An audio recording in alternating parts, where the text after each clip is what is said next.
check.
I know, that's my spot.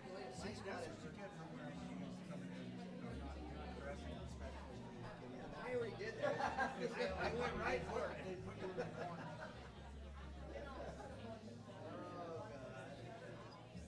Okay.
We've already had, I cornered him in transportation.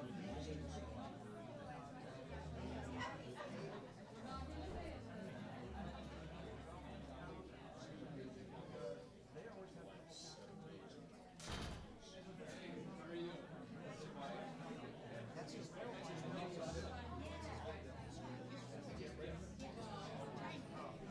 and so I called him Marcus.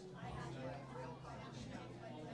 Milk washes and we have so many other things we need to do. I worked for you guys for 60 days.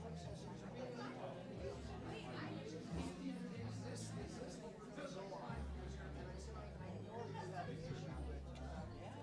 I think the owner has ever told the county and river.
This is on. Alright, we'll clip you on anywhere you like. Right there is fine. Thank you, sir. And it is currently on. So Okay. I can see you blinking. Okay. Down here next to the jail because why? Yeah, exactly. But this thing looks like a police station or Wisconsin. No, it looks like it's St. Chris instead. Well, Chris, he's the jail. So he would definitely go. Which is really kind of the issue. For sure. Yeah. How is your area? Did it flood out? Why did you ask Chris? Chris lives around the corner from me. Sweet does? Oh, I didn't realize that. Yeah, literally. Every time I pull into my circle, I'm looking into his house. Hey. Good to see you. See ya. So we're okay down our way. Camp Dilemma down there on the river on Tuesday. It looked like yesterday the water was receding. No, it's all like it flooded pretty bad in Packwood, but it didn't really damage anything. Other than Was there a campground? yes, but it's the campground where people make bad decisions, and that's why it's there. And then all of our swiftwater rescues, I would probably say 99% Where that? were that exact thing. People that just can't make a good decision.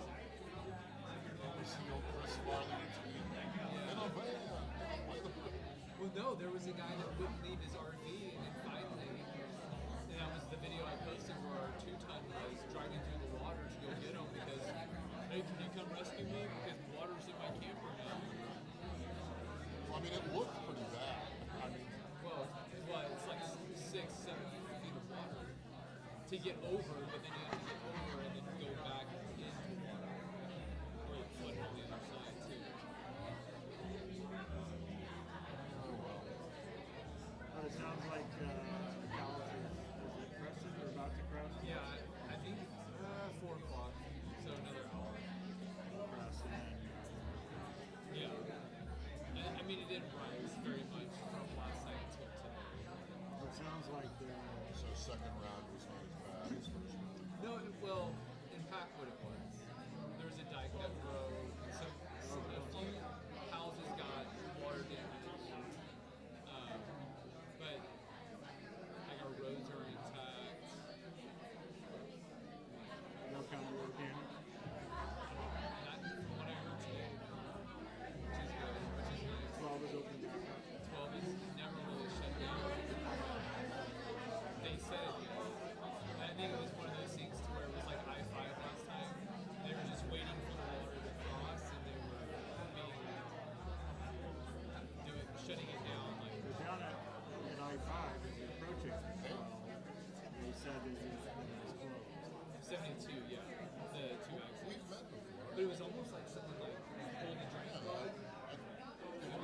last year like was something.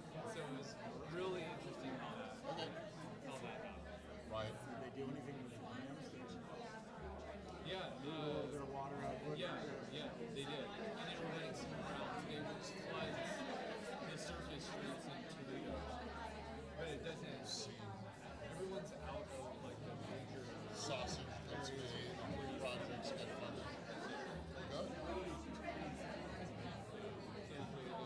Appreciate you guys doing the federal piece for schools, for private schools. The beginning of You it. guys signed that letter. Great. Good to meet It you. was more than a week Thanks ago. for being here. But I really appreciate it. I remember something about it. And the SRS thing. Thank you so much for watching. That And Jenna, well, Genesis? All right. Well, keep Oh, watching. secure schools. yeah. You gotta remember, SRS. Keep watching and share them when you can because they get shadow banned sometimes. You know, the social media platform, you know how that works. And generally they do well, people watch, but every once in a while, one of them will get like way fewer views than the other. I'm always like, well, is it something I said? Was there something controversial? First week of January. And it's just a little. But anyway, sharing is good because even if you just share with one or two people, that gets around the shadow ban and the algorithms and all that stuff. So thanks for watching. I mean, you probably know more than most 90-year-old, politicians. I worry about it. What do you like most They about think they have something important. law and politics and all that? What do you like the surface? It's nice to see you. It's okay. There's a lot. Nice to see you again. Schools, the funding, right? But The more recent thing you've seen. not just around like what they teach in public schools, but the money. I mean, a big part of what we're doing right here is just negotiating Depends money. if we get anything or not. It's- That's how it impacts. Well, it does Your impact. family does well. It's a question of do we do anything for you, do we do anything to you? Right. But we still have to deal Typically, we get stuff done to us, with the public not school system. on account Try to of our legislators. But then the flip side is they go back and get stuff I gotta get back on. Yeah. It's a win. Trinity. So you've got Genesis, Trinity, and Carolyn. I like It's a win. it. Yeah. Oh man, I wanted to sit by you. I figured you were sitting next to him because we am I needed somebody next to to keep an him? eye on. The police chief is. Sean, I had to tell you, I stood over there.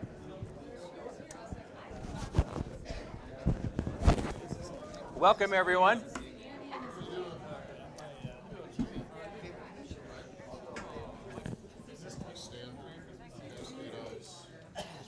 How you doing, Trinidad? Good.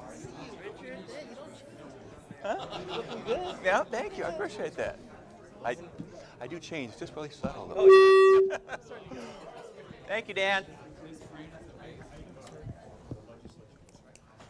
Well, thank you, everyone, for coming. I really appreciate you taking the time.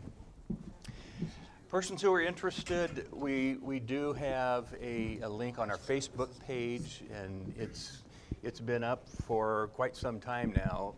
Right, Dan? The link on Facebook. And it goes to YouTube Live, so people will be able to watch what we're doing on, what are you writing there, Mindy? The first person can't make it, so Erica and Michaela go first. Okay. That's fine.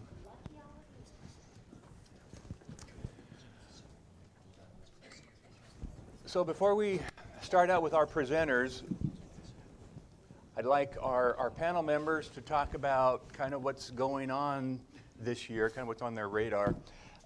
This is a tight budget year. If you kind of speak to that and how maybe this is impacting some of the, I know in behavioral health, we know it's going to impact us. We're not really sure exactly how much or what the situation is, but we know that it is going to impact us. There's going to be a lot of impact, but I think we're going to come out on the other side and be better. I really do. So at Cascade, we're we're still growing. We're doing what we need to do to serve the residents of Lewis County, which is our mandate. And we're thrilled and happy to do that. Later in the program, we'll be talking about our new 23-hour program, 23 hour and 59 minutes, as Peter corrected me earlier. It's a 23-hour facility, and it's basically an emergency department for behavioral health. This is new, brand new. And what's cool about it is that Lewis County is the first county to really get this up and going. That's a feather in our cap, people. That's good stuff. We'll be talking a little bit more about that later. So, Peter, why don't we start out with you? What's going on and what can you tell us? Oh, nothing. It's all good and hunky-dory. So first of all, just introduce myself. Peter Barno. I represent the 20th District, so South Thurston County, parts of Lewis, Cowlitz, and Clark down to about just almost to the top of the city of Vancouver. I serve as the House Republican Caucus Chair, Assistant Ranking on Capital Budget, Environment and Energy Committee, Consumer Protection and Business, and Rules Committee. For me, I'll let others talk about transportation, operating, and some of the other budgets because there's a lot to talk about. From a capital budget perspective, my main focus is capital budget's a little different than operating and transportation. So capital budget, our bonding capacity is based on revenue. So as revenue goes up, your bonding capacity goes up, and you have additional money. In last year's, or I should say in this year's capital budget, we left a pretty good surplus, more than we had left in the past. And with revenues going up, although slowing, the bonding capacity is actually in fairly good shape for a supplemental year. The danger, of course, is that whenever the operating budget and transportation budget see another budget doing well with money, they want it. And so right now, a lot of what capital budget is doing is really circling the wagons and saying, this money, capital budget money that's used to build things, build like, the 23-hour or 23-hour, 59-minute, and 59-second crisis stabilization, to put beds in our communities for folks. That comes from capital budget. That money works for our communities. And we want to make sure that money continues to work for the community. So I think one of my biggest goals in this legislative session and leading up to it is protecting capital budget money, making sure it goes to the right things. What we saw in Clark County, if you follow the Brockman building, that was a building that was built in Clark County for mental health capacity. It was to put beds in the community, and it was built with tens of millions of dollars of capital budget money. And then operating budget didn't fund the actual staffing of it. So it sits there vacant, just not working for the community. We don't want to see that happen. We know that when you're dealing with whether it's addiction issues, mental health issues, whether you're dealing with any issue, you need to deal with the capital structures as well as the operating structures, and they work hand in hand so that you're not leaving any abandoned assets in the community just sitting there wasting away. So I think for our sake at capital budget, it's looking at those priorities in the community, like crisis stabilization, making sure we continue to finish these projects, invest in them, and then work with our operating folks in the Senate. That's the Ways and Means folks, to make sure that we're actually working hand in hand. If we're building it, let's also staff it and make sure it's working in our community. But there's a lot to talk about. There's a lot of us up here, so I just wanted to kind of carve out that little section of capital budget to talk about. Thank you. Representative Orcutt. Good afternoon, everyone. Ed Orcutt, State Representative in the 20th District. I guess I'm the other State Rep in the 20th District this time. And Peter told you what that district encompasses. I sit on the Finance Committee. I'm the ranking minority member that deals with tax policy, not only the tax policy of the state, but the tax policy of its subdivisions, cities, counties, whatever taxing authority they have comes through the Finance Committee. I sit on the Transportation Committee, and I'm also on Ag and Natural Resources. I'm a consulting forester by trade, so I can put my expertise to work there when we're working on natural resource policy. Had a chance to speak to the superintendents this morning, and I started off with the good news. And so I will do the same thing here. I'll start off with the good news. And now that I'm done with the good news, I'll get into that. And I'll let John talk about how big the deficit is or how big the budget problem is. But I do just want to kind of set the stage. We came out of session last year with a budget that started, by the time we got through the June forecast, we were looking at a $2.3 billion beginning fund balance with $4.3 billion of new taxes, and we were down to $2 million of an ending fund balance. So the budget blew through $2.3 billion of beginning fund and $4.3 of new taxes and came out with basically no money left over. September and November forecasts put us down a little bit more than that. That's just looking at the balance sheet. And John can tell you there are a lot of things that are out there that weren't on that 4-year outlook that are liabilities against the revenues that we have coming in.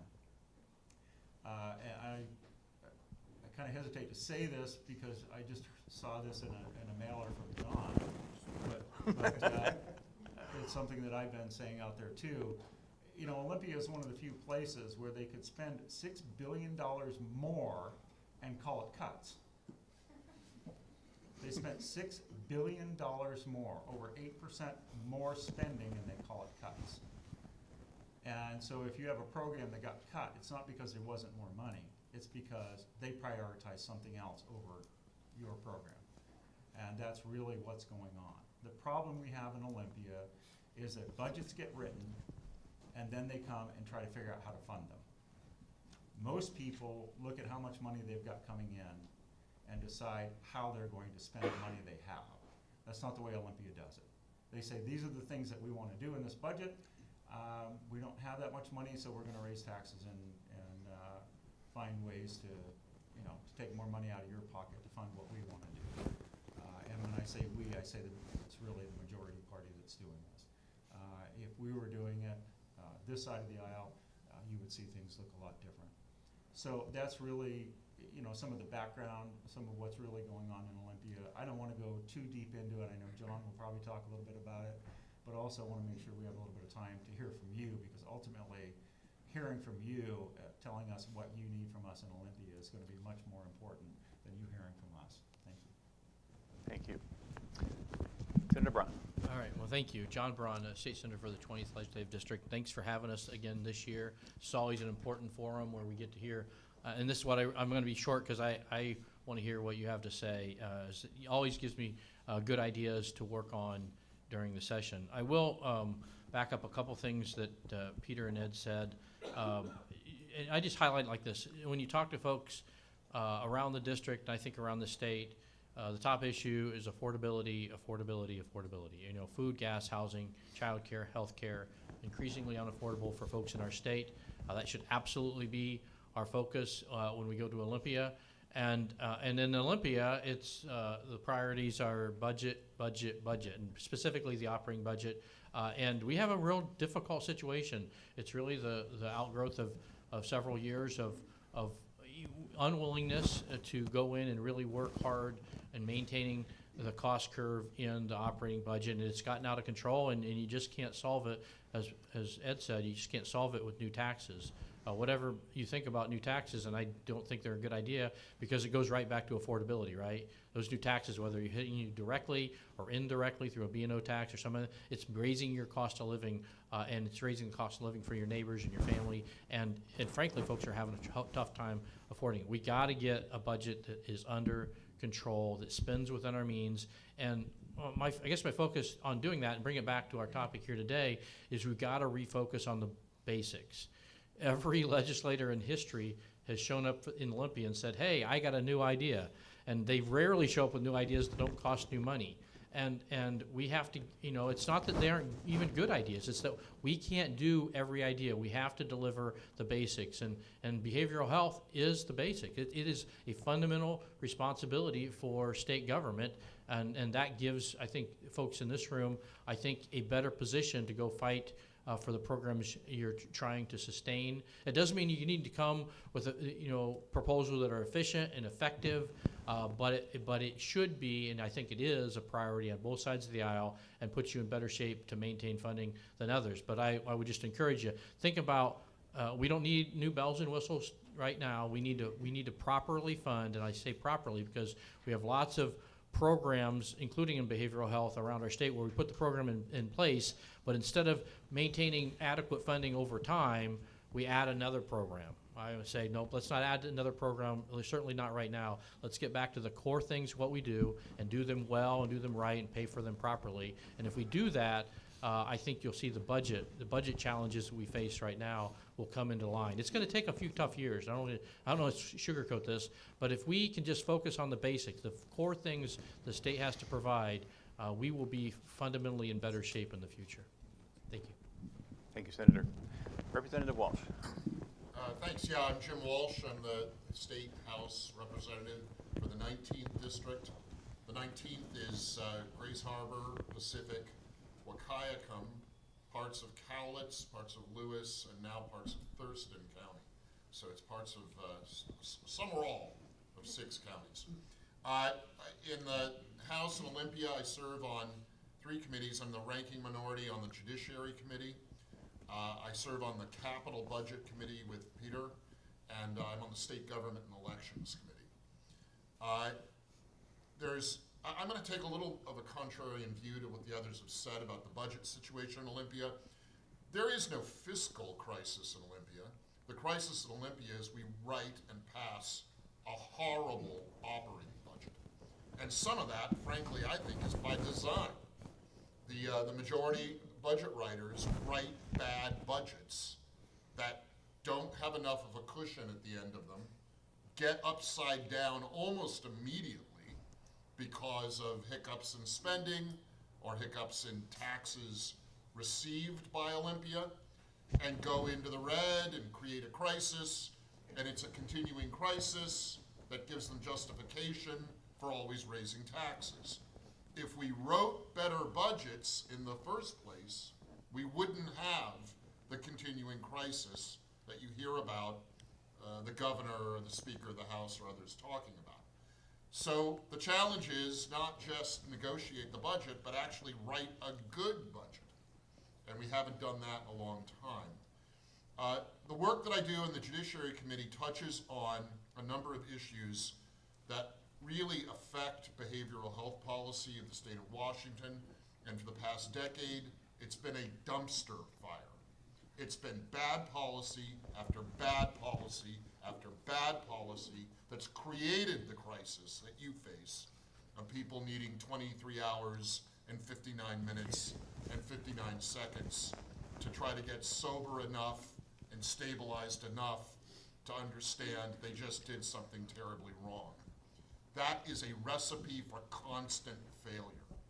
So what I hope to do on the pure policy front this session or next is try to rationalize how we treat behavioral health. That touches on things like the nature of stabilization beds, not just how many there are and what we do with them.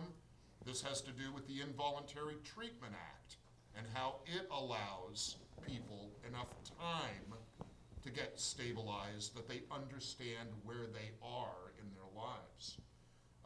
We need a lot of change on these fronts. These are not small issues. And in the coming short session, we will probably not solve them, but we will start talking about them in more effective terms. Thank you. Senator Wilson. Thank you, Dr. Stride. Hi, everybody. I'm Jeff Wilson. I represent the 19th District. I'm the senator for those 6 counties in part and full that Representative Walsh spoke about. I'm currently the ranking member on state government and elections and tribal affairs in the Senate. I also serve on the Committee for Business and Financial Services, as well as Transportation, and a wide array of other caucuses, including the Rail Caucus, the Sunshine Committee, and all the other things that we want to do to make, I guess, more access to getting the problem solved. But, you know, Dr. Stride, real quickly here, because I want to give the time back, because I came more importantly to listen. As Representative Orcutt said, this gathering is important because we don't talk as much as you. We are here to hear you speak and tell us. But I'll tell you the underlying problem I will see with this year, of course, it's going to relate to money. It always comes down to money and budgets. But I'm going to pray for and ask for an early Christmas present this year, which is, it's not just our budget, it's the budget process. That it is done in a fair and a transparent manner. Because operating budgets that have ballooned, that have gone completely out of control, which dilute your good intentions here, in my opinion. Last year was a rotten example of reality and the differences of parties. By working in the minority party, I didn't see the operating budget until just a few days. Just a few days before we had to vote on behalf of you and your needs, Dr. Stride, and all the community members that are here today. And so what I'm going to really seek this year is transparency in the process so that both parties will put whatever they need to do aside and get to doing your business instead of playing with the rules and ending up to a point where we have been, in fact, put on mute to some extent, because that's not what it's worth and what we're all about. Because you took the time to be here. I want to hear you guys. Sorry about the negativity on the budget. We all have our very strong opinions, but the truth is the truth. So this year, I'm striving for just that. We can get through it on a very much more open basis and kind of forget that last year even happened. Thank you. Thank you. And Yeah, this year. Take it. 29 minutes, 59 something. Another couple weeks. very true. And I really appreciate the candor. I appreciate the honesty, and I know everybody here does as well. We all know that we're facing some tough budget times, and don't get me started on the fact that rural communities are often left behind, because they are. Many programs start north and stay north, and it trickles down here. But when it trickles down, that means less money for people that we serve. And that is truly sad. Thank you. Chief Sweet. Yes, good afternoon, everybody. Chris Sweet, I'm one of the chiefs for the Lewis County Sheriff's Office. I'm glad the commissioner sit next to me because can I write a bad budget for 2026? Yeah, so, but, you know, to put a positive on it, you know, we've been battling, you know, funding for quite some time. You know, I'm mainly here to support Cascade and the involvement they have with the Sheriff's Office and the jail that we run. One of my responsibilities is the bureau chief of the jail. Cascade is very involved in that. And I don't even think, I know Dr. Stride and Leanne don't know this yet, but I just got off the phone with the National Commission on Correctional Health Care, and we got nationally accredited for the next 3 years. Yes, that's been a 2 years in the making process with Cascade ingrained in helping us achieve that goal. But again, that's with funding cuts. That's with grants being reduced. That's with a transition specialist being removed because Cascade lost money for that position. But it's a good success story, at least for this partnership that we have. I know Michaela is going to do a presentation today, I think, right? That talks a little bit about some of our programs and Cascade programs. But I will tell you that we are in this work environment that we have to do more with less, and there is great work being done in this community to actually continue the services that this community provides. So that's really all I have. I'll be open for any questions that you guys have concerning the Sheriff's Office or the jail or the programs that I'm involved in with Cascade. Thank you, Chief. Commissioner Swope. Yes, Sean Swope, County Commissioner for District 1 right here in Centralia, part of ADNET. To Chief Sweet's credit, I believe that the Lewis County Jail has one of the most effective mental health and drug treatment centers in Lewis County, to where when people come into our facility, they, you know, after about 30 days, they get sober and free, and we hand them off to the Recovery Navigator program, which Great River Behavioral Health helped bring that program in, and with the help of Cascade and their partnership, along with some other partnerships that we have with, was NAFCare, but now it's currently Correctional healthcare partners. exactly. But all of that costs a lot of money, and the thing that I'm constantly seeing in the last 4 to 5 years, and something that I've worked really hard with our legislators, is trying to figure out ways to better fund mental health and drug treatment centers, and just whether it be in the jail, whether it be Cascade, but we need more, and we need less of this consolidated homeless grant type funding, to where we keep people living in poverty. Where we really want to do, we don't want the Band-Aid anymore. We want to see people free and clear of whatever, if it's a mental health crisis, if it's a drug addiction problem, we want to see those people free, and we don't want to see that cycle continue, because we know that when we break that cycle, they become a productive member of society, and they help. And time again, you see people that break that cycle, they're a vital asset in our community and helping other people get free. And so it's been a pleasure working with Chief Sweet and working with our legislators to be able to make the programs work, like Chief Sweet said, with less. And it seems as every year passes, we pay more in taxes and we receive less and less for different programs that actually have great success. And we see the defunding. The Recovery Navigator program was 3 years, is 3 years old, one of the most highly effective programs, and Olympia, the governor, decided to cut the funding on something that is actually working in our communities. And I'm really appreciative of our representatives and our senators that go to bat for those programs to keep them funded, and we need more and more of that to get people free. Thank you, Commissioner. Mr. Thomas, thank you. This is your first time being in our legislative forum, so thank you for coming. You're welcome. Mike Thomas, I'm the city manager of Centralia. My apologies that Chief Caldwell and Deputy Manager of Buckler aren't here today. They're actually out there doing important things for the city today, flood response, et cetera. Amy's actually working on scoring the county's plan for the traditional entry or whatever program. She's working on that today, so she's not here. She's got some other things to do. Coordinated entry, thank you. So they're actually doing the mission out there right now. As for me, I'm very happy to be a part of the city. I've been just a little over a year now. What I've seen in my year here is that we have some really great partners, from the county to, looking at right here, United Way, Boys and Girls Club, Cascadia, DHR, Salvation Army, many, many more, Gather Church. There's a lot of them out there doing great work to try and break the cycle of despair, homelessness, drug addiction, et cetera, bringing up our kids in this community. And I'm very happy to be a part of it, and working with all of our elected officials at the state level and even at the national level to get things done. I know Mayor Kelly's very much committed to the idea of functional zero homelessness, or getting rid of homelessness through the functional zero program.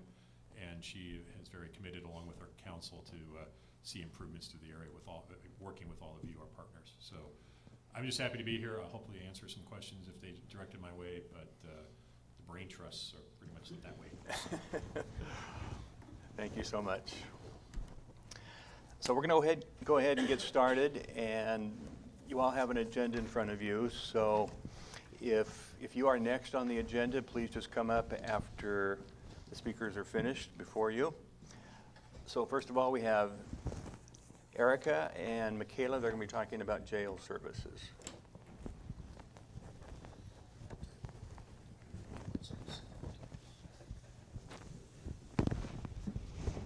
Thank you for the opportunity to present today. My name is Erica Marshall, and I'm here with Amy, and we're representing Cascade Community Healthcare's jail-based medication-assisted treatment and substance use services in Lewis County Jail.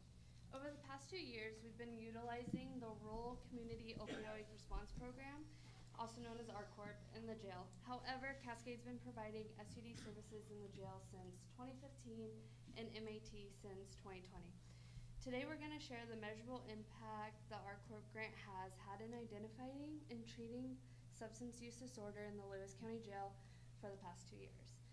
Today we will share the measurable impact this program is having on individuals, on public safety, and on community costs. And just to clarify, MAT is medication-assisted treatment, and in Lewis County Jail, it's treated with Suboxone.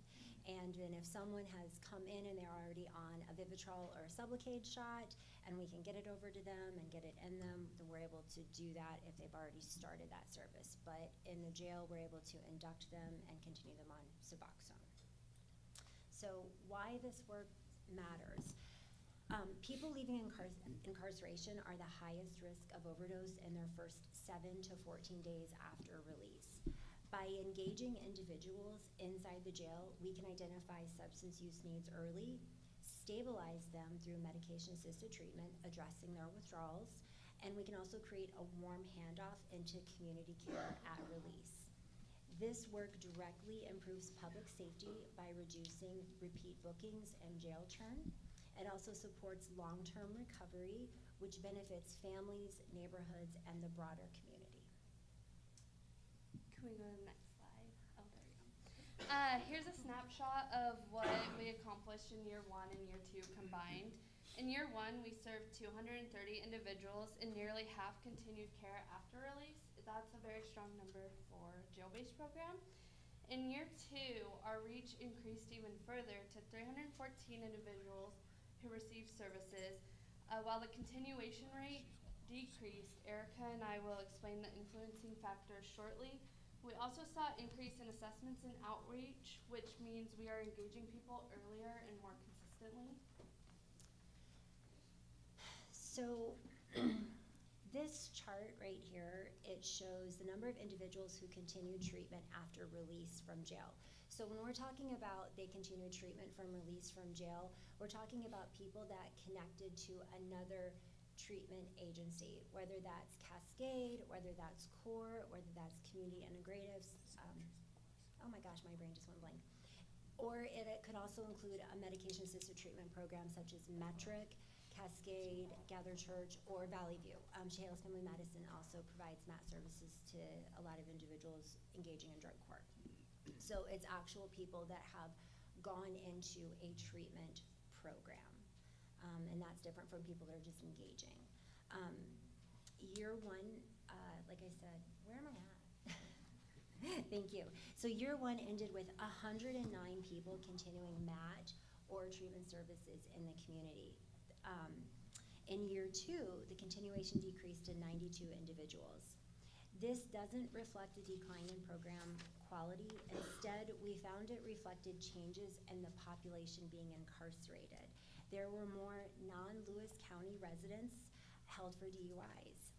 Year 2 saw more transfers to other jails and more DOSA opportunities. And so DOSA is when people are going into a prison-based program. A greater proportion of people in year 2 were not Lewis County residents or had a short stay holds, which reduces our ability to complete warm handoffs. Michaela will break this down next.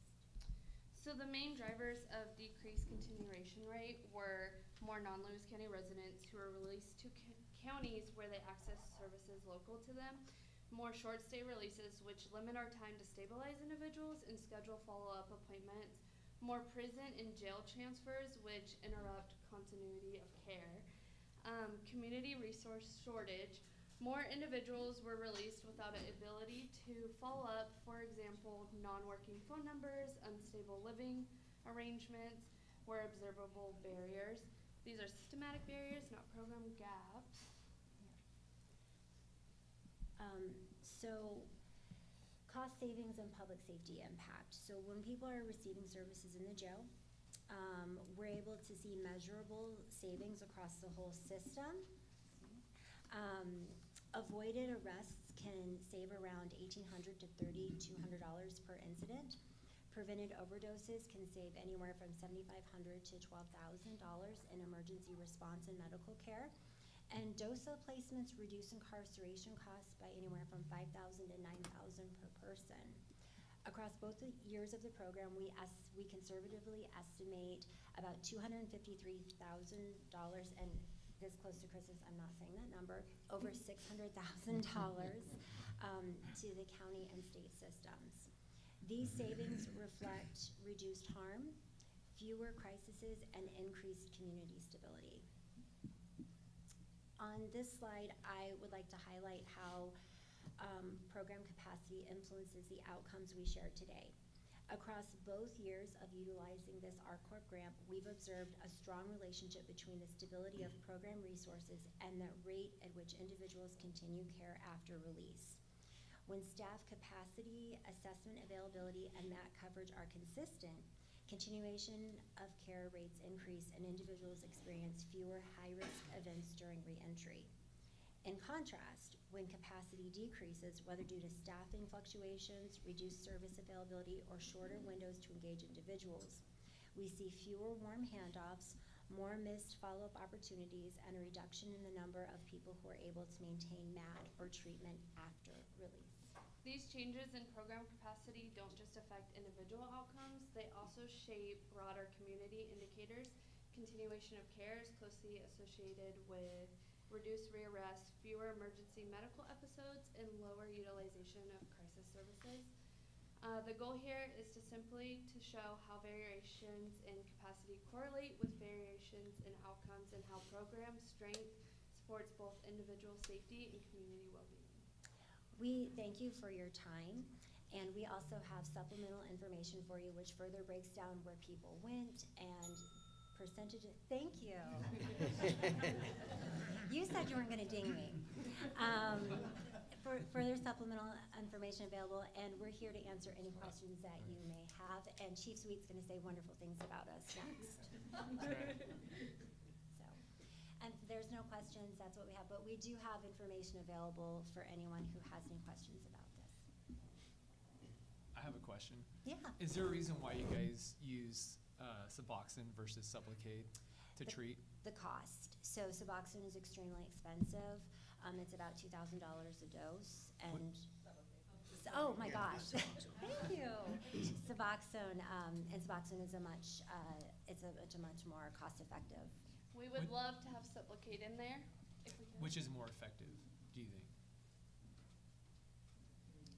So that's an interesting question, because what's going to be effective for you is not going to be effective for me. For some people, Suboxone is going to be effective, but for some people, Sublocade is not. They have allergic reactions. For some people, they don't want to get a shot in their belly. And so when we are talking about what's going to be effective, I can't answer that. You know, one of the most effective medications for opioid is Vivitrol, but a lot of people don't want to utilize Vivitrol because it doesn't have the naloxone in it, and so the overdose risk is higher if people return to use and overdose. It's a very effective opioid treatment, but people don't utilize that. They mainly utilize alcohol for it. So it depends on what the person would want.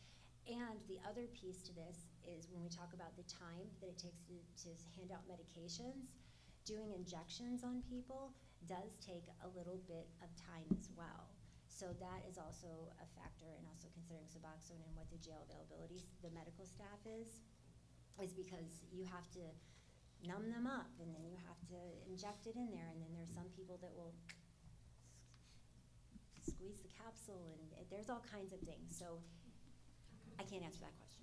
I would also say, as far as operationally and efficiency, the Sublocade is a 30-day release instead of the constant application. That is correct. So, you know, that is a huge benefit for a facility such as ours to It would actually be. try to get that if we could get additional funding for that. We would love it. I mean, it would be very effective, and it holds, you know, that first dose holds about 21 to 25 days.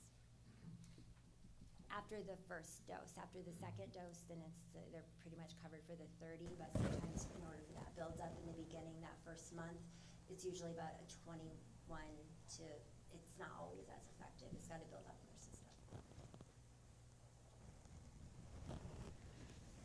We knew you were going to ask a Sublocade question. Thank you so much. We appreciate it.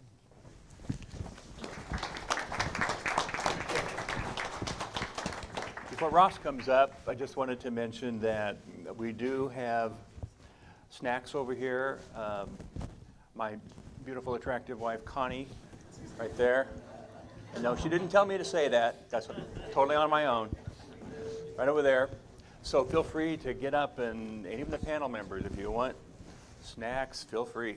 Absolutely. Has to be somebody to get it first. So.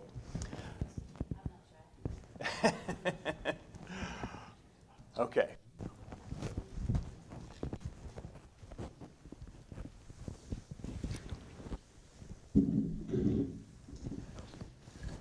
Hello, my name is Ross Samel, and I'm with NAMI Lewis County. We are a peer-led nonprofit group dedicated to advocating and destigmatizing the world in regards to mental health. A group of concerned moms gathered around a kitchen table in 1979 has blossomed into a national organization with over 600 local affiliates. NAMI's mission is we envision a world where all people affected by mental illness can lead healthy and fulfilling lives supported by a community that cares. We include everyone who wants to join NAMI in support groups and in volunteering. We instill hope that no one has to go through mental health conditions alone, that everyone can maintain a positive life in recovery. Some of our goals is to provide more meetings on the east side of the county because we concentrated a lot of our meetings on this side. But we always offer our meetings as hybrid models, so you can join in person or online. Back a slide real quick. Some of our other goals is that we want more board members at large because we're trying to become our own 501c3 in the future. And in the last couple months, we had our first full executive board positions all filled. And you can always attend NAMI throughout the week. On Monday nights, we have both support groups that go on. We have our family support group for people who have loved ones with mental health conditions to meet in our office. And that's from 6 to 7:30. And we also just started meeting out in Winlock and online from 6 to 7:30 as well on Monday nights. This last year, we hosted over 100 support groups. And at the beginning of the year, we'll be changing back to our Tuesday at 2 meetings at our office. You can also request to be added to the wait list for one of our classes. We have peer-to-peer and family-to-family classes that go on, and once we have enough people that sign up, we coordinate when we can host those classes. It's usually around 6 or more people. That way we have enough people. And we can do presentations to any organization who wants to learn more about mental illness from people who live with mental health conditions themselves.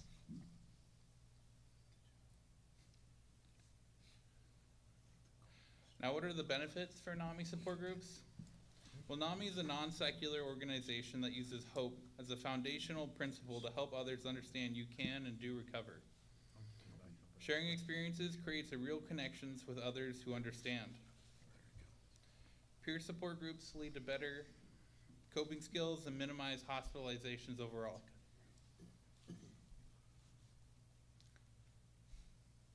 Next slide, okay. NAMI is advocating for continued health coverage for Americans and Washingtonians. On the screen, I have some facts from our national website about it. At the state level, we are asking for a continued funding request for the state budget for NAMI Washington. And Smith and Representative Eslick are advocating for educational training on rural and tribal communities on suicide prevention programs this next year. And every year we have a lobby day, too, where we get together on President's Day and come visit the representatives and advocate for the policies that can make a difference for mental health.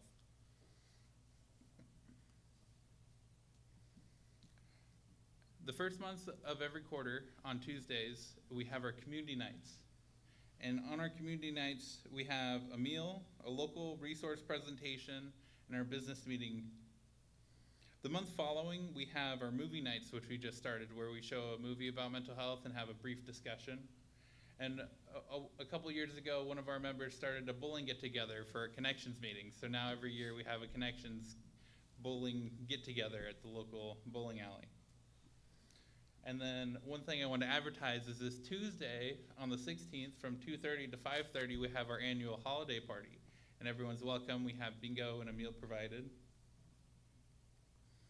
And here's our contact information. Please feel free to reach out anytime, and we will get back to you as soon as we can, and I can take any questions that anyone has.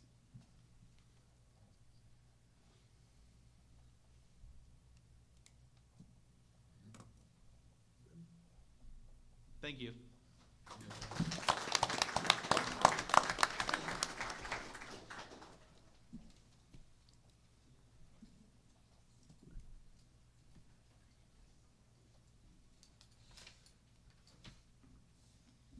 Hello, I'm Sierra Pexon. Sorry. I am the CCBHC Project Director and Accreditation Manager here at Cascade Community Healthcare, and I'm here to talk with you about the need for CCBHCs in Washington State. Certified Community Behavioral Health Centers, or CCBHCs, are designed to provide comprehensive, integrated care, including mental health, substance use treatment, and primary health care, all under one umbrella, regardless of the client's ability to pay. This model ensures that people can access whole person care without having to navigate a fragmented system.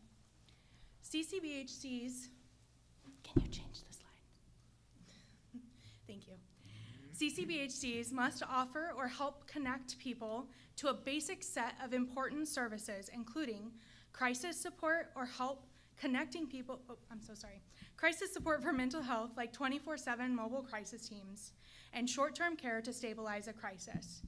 Ongoing mental health and substance use treatment using proven effective methods, basic physical health checks and monitoring of important health signs at clinic, help coordinating care between different doctors and services which otherwise is not billable. That's a big one. Care coordination. Support from people who have lived experience with mental health or substance use disorders, including support for families. And specialized mental health care in the community for veterans and active duty military members. In a state like Washington, with significant rural areas, growing behavioral health needs, and limited access to coordinated services, CCBHCs fill the gaps that no other model addresses. Our CCBHC alone served 8,484 clients last year, and the demographics tell a clear story about the need in Washington State. 87% of our clients are from rural areas where healthcare shortages are severe. Over 75% are Medicaid beneficiaries, more than double the statewide average. 11% are uninsured, meaning more than 700 people would not have access to any care without a CCBHC last year. 31% are employed, and many face homelessness or incarceration. These are individuals who consistently fall through the cracks in traditional healthcare systems. Cascade also served 326 veterans and active duty service members last year, a number that increases every single year. Veterans most frequently rely on emergency and crisis services, outpatient mental health services, our ACT teams, and our substance use treatment services. Many are dually diagnosed and require integrated wraparound services that CCBHCs are uniquely structured to provide. CCBHCs are not just filling gaps, they are achieving meaningful, measurable statewide improvements. 100% of our clients last year reported positive perceptions of care at reassessment. 94% experienced increased social connectedness, which is a powerful predictor of long-term recovery. And 69% showed improvement in mental well-being, rising from an average rating of fair at intake to good at reassessment and very good at discharge. This demonstrates that CCBHCs don't simply provide access, they improve lives. Washington's population served by CCBHCs is older, more rural, and more socioeconomically vulnerable than national averages. Many clients are living with chronic, untreated medical conditions, isolated in rural parts of the state, navigating unemployment, homelessness, or disability, and unable to access private insurance or primary care. Without CCBHCs, tens of thousands of Washingtonians would have no pathway to recovery, stability, or long-term wellness. CCBHCs are transforming behavioral health care in Washington. We are serving the individuals with the greatest barriers, providing integrated treatment, and achieving measurable improvements in well-being consistently and at scale. Legislature will be presented in early next year to provide funding for Washington CCBHCs. I urge you to strongly consider all of the good CCBHCs are doing for Washingtonians when presented. I urge you to also provide bridge funding for those already established Washington CCBHCs who were not chosen by the HCA this year to receive state funding in the new budget period, leaving a fully functioning CCBHC without funding to continue their valuable work. Continued investment in the CCBHC model is not just beneficial, it is necessary for the health, safety, and stability of Washington communities. Thank you.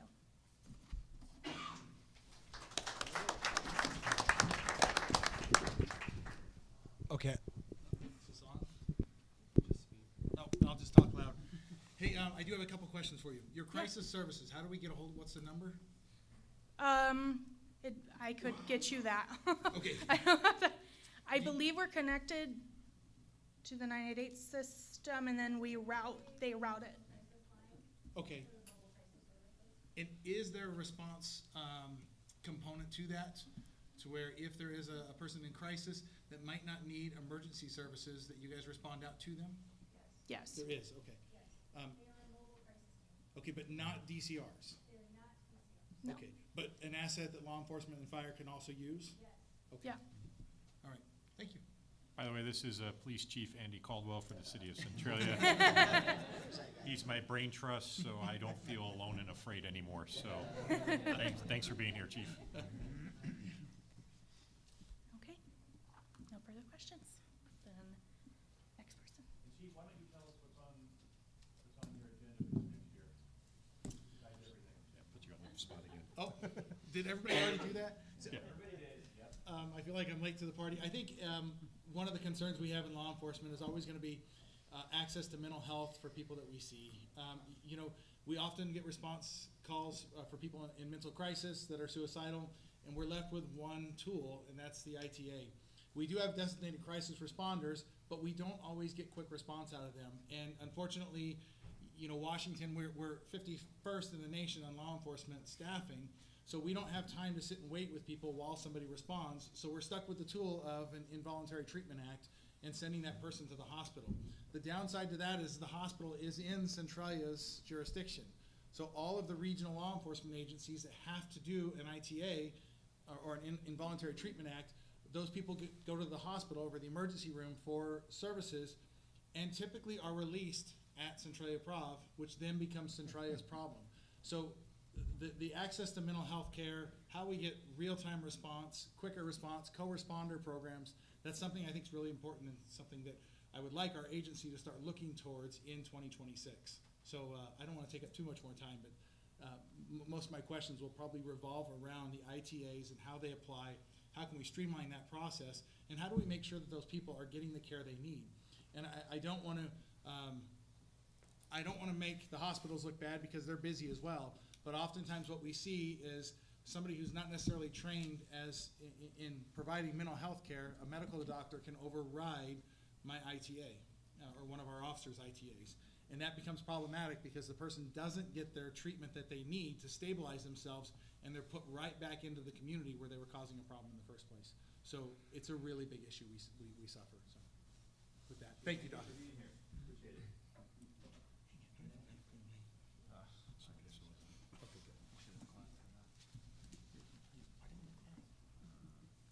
All right.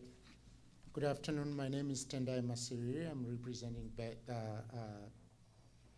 Providence here. Today, I would like to share a profound impact of our collaborative mobile clinic program that we've been carrying out in Thurston County. Next slide. In Thurston County, we had faced significant disparity in access to essential services, mental health, substance use, physical health screening among the homeless population. For this community, traditional clinic present a barrier for both psychological and physical health needs just because of the deep distrust among the population. Next slide. So what we discovered that there was a lot of an increase in the homeless population for both Thurston County and Mason County, and that got us to be thinking how to prevent this from happening and making sure that we can treat this population. When preventative care is inaccessible, the emergency room becomes the only option, which contributes to longer length stays and more difficult discharges for these patients because most probably they don't belong to the emergency department. So our solution was to have a clinic on wheels, which was what we call street medicine initiative, which is evidence-based intervention that overcomes the barriers by meeting people where they are. And the core strategy was building trust. And our interdisciplinary team was comprised of a nurse practitioner, a registered nurse, mental health professional, and MD to provide comprehensive care to address the whole person. We were not doing this alone, obviously, with Thurston Mason Behavioral Health Administrative Services and the Olympia Health Recovery Services through their host program. We coordinated services with the city of Olympia. The collaboration was critical. It allowed to build social capital with the population and leverage efficiencies. Our goal was to increase access and follow up, and also to make sure that we reduce ED visits. Next slide. So you can go to the next one. So what we did was, after we had implemented this program for 12 months in 2022-23, we wanted to see whether it was making any impact. Next slide. And when we did our preliminary evaluation, we discovered that it was consistently reducing ED visits 2 years in a row. Next slide. So the first one was a sample of 127 people. We discovered that pre-program participation, we had an average of three visits per year per member. And then we did the same people after the program, that ED visits were reduced by 1, which means this was statistically significant. In other words, we had 95% confidence that this is not random reduction of ED visits. And then we did another one. Next slide. Oh, that's the statistical tables there. Next slide.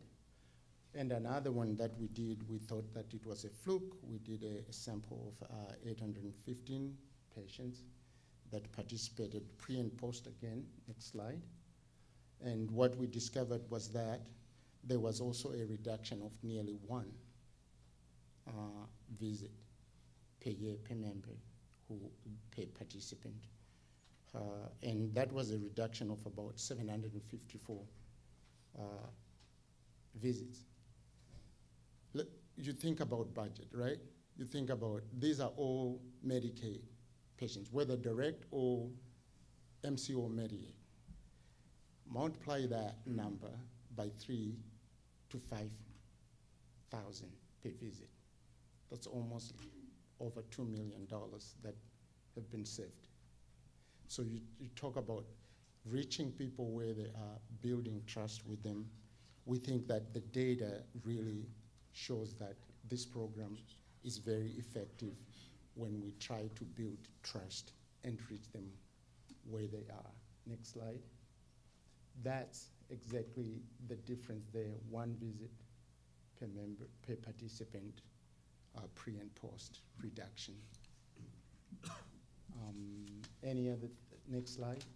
So we also try to see, is this really like, are there any other internal stuff that's going on, whether when they participate longer, does it make any difference? Or, next slide, if they had to engage more visits, would that make any difference? We discovered that it doesn't make any difference. What makes a difference is that we touch them when they need us, and then that's where the reduction of ED visits comes from. And for those legislators who are concerned about budget, that's where we make the difference. Thank you so much.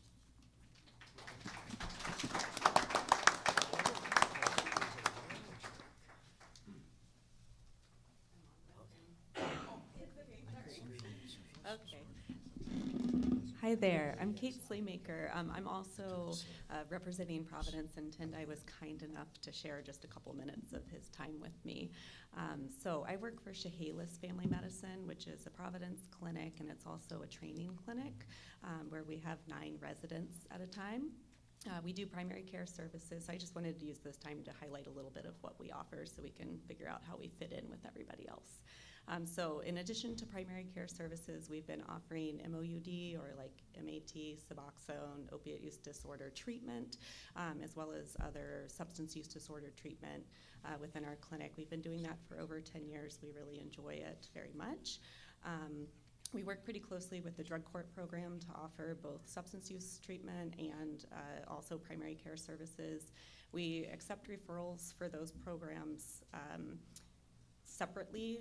We also do hepatitis C treatment, and so we can accept referrals for substance use disorder treatment or hepatitis C outside of our primary care services from anywhere in the community. We're very proud to be able to offer that, and we enjoy it very much. We also train residents with kind of the stated goal that they would either stay within this community, which we've had a good track record of, or at least go out into rural communities in other places in order to be able to offer kind of broad services within that. And so to that end, we're always looking for opportunities for our residents to connect with other services in the community so that they can get a good idea of what those look like, so that when they move forward to choosing what their jobs look like in the future, they either would want to go into those professions specifically for what we have here or something similar somewhere else. So thank you so much for your time and the support that we've gotten from everybody else here. We look forward to continuing to do that.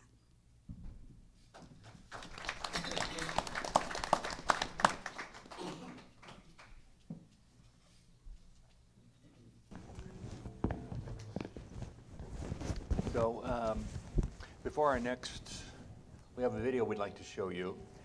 And Ezra, our provider in East County, who does the medication-assisted treatment, is going to be saying a couple things about the video, and then we're going to show the video.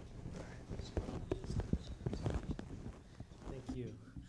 So yes, my name is Ezra Foss, and I've had the privilege of providing medication-assisted treatment here with Cascade, and worked some in the jail and here in the clinics as well.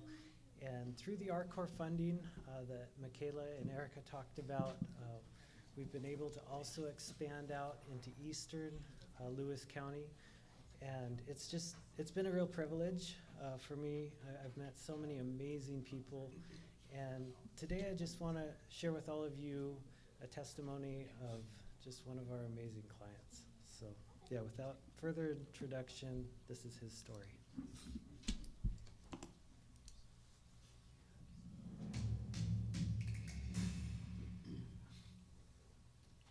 My name's Austin, and this is my story.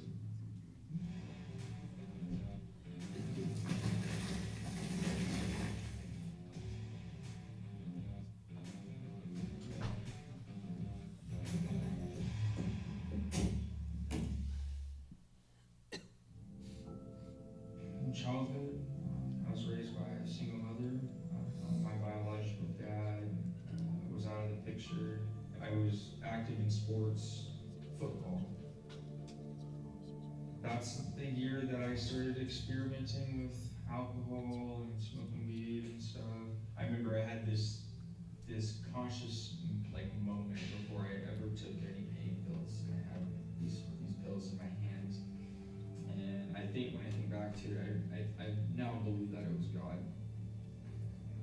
talking to me at that moment, and I didn't realize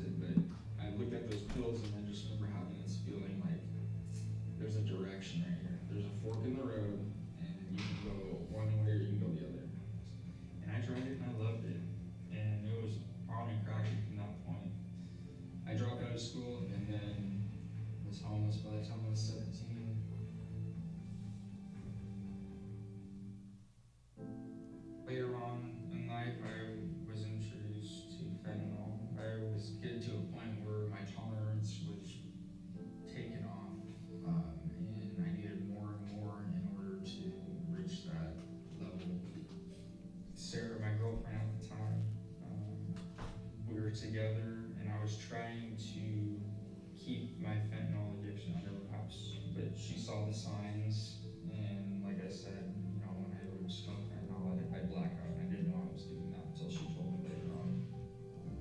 Anyways, I went out, and luckily Sarah was there because she has medical training, you know, and she immediately took action. She hit me with Narcan, and it just wasn't working, and that was about 10 minutes that she was doing CPR, and the EMTs showed up and hit me with Narcan, and right before they were gonna hit me with Narcan again, I came to her, and it was the most strangest experience ever. It was, you know, one minute you're there, one minute you're waking up, and all these people, all these lights, everything around you, and you don't want to believe it.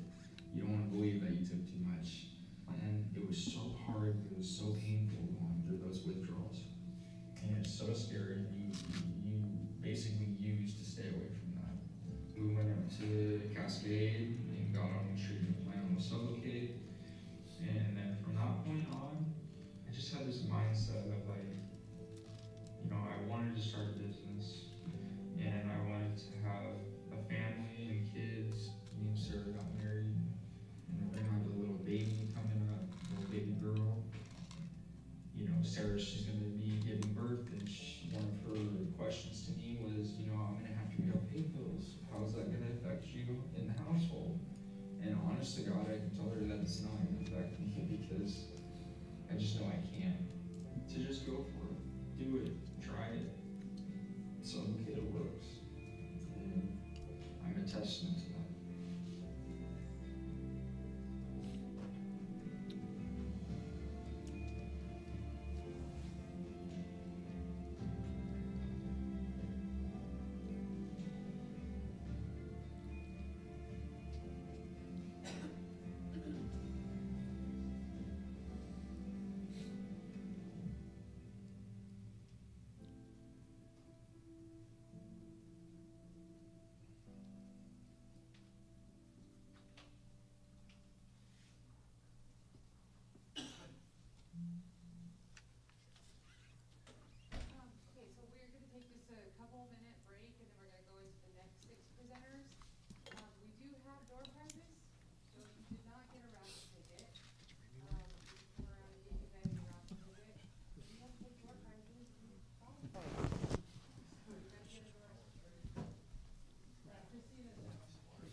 crisis number cards in the back, so grab one of those on your way out so you have the appropriate crisis number.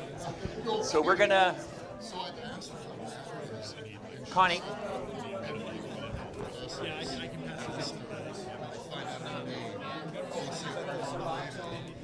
Want to draw out the first card?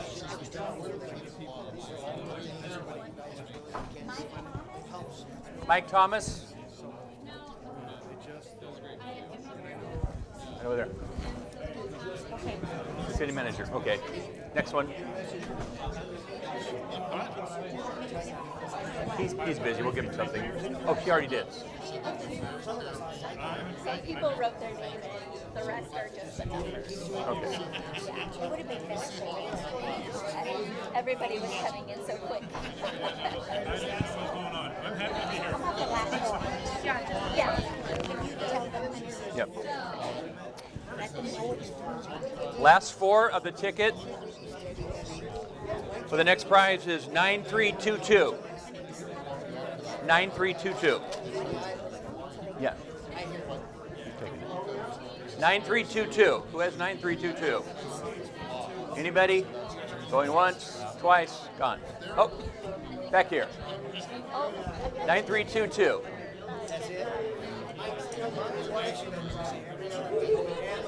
I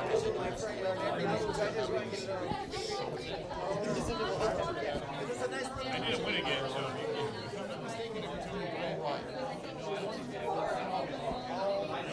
Next ticket is 9324. Who has 9324? It's on. It's on. Oh. Let me turn your mic off. Yeah, I can do that.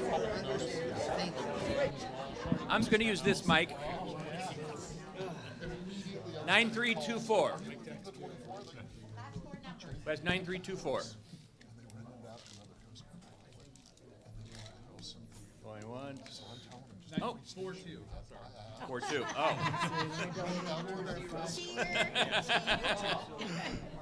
Okay, we'll pick another number.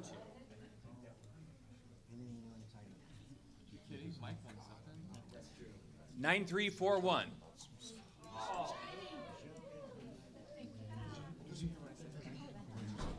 Is this like a weekend trip for two or something? Like a certified 9314. Angie, good.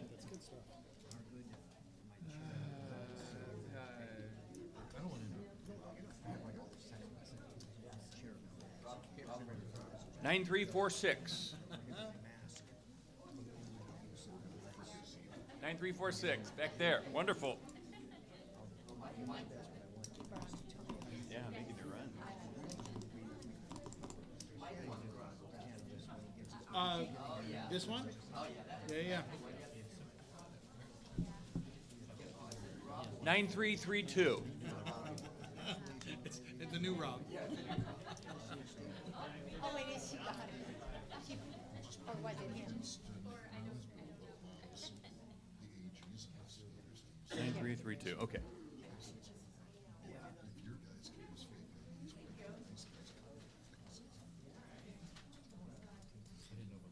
I didn't either.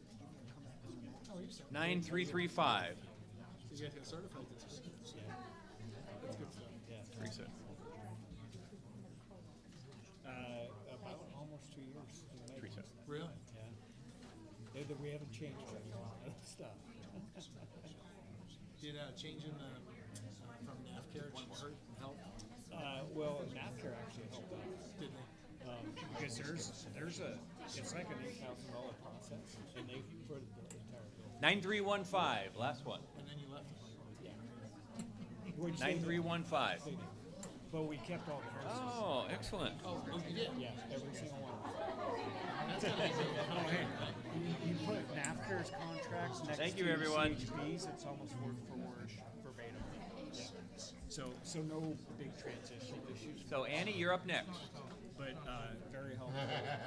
We're gonna turn Our those services services administrator Kim was the leader in that push for NCCC accreditation, and she's still with us. Okay, here we go. All right, everybody, thank you for having me today. My name is Annie Oyen, and I am Director of United Way of Lewis County. So this is a really just valuable and really wonderful honor to be able to be here and share the work that we've been able to do in the last year. It's gone very, very fast. So I'm going to go ahead and move on. All righty.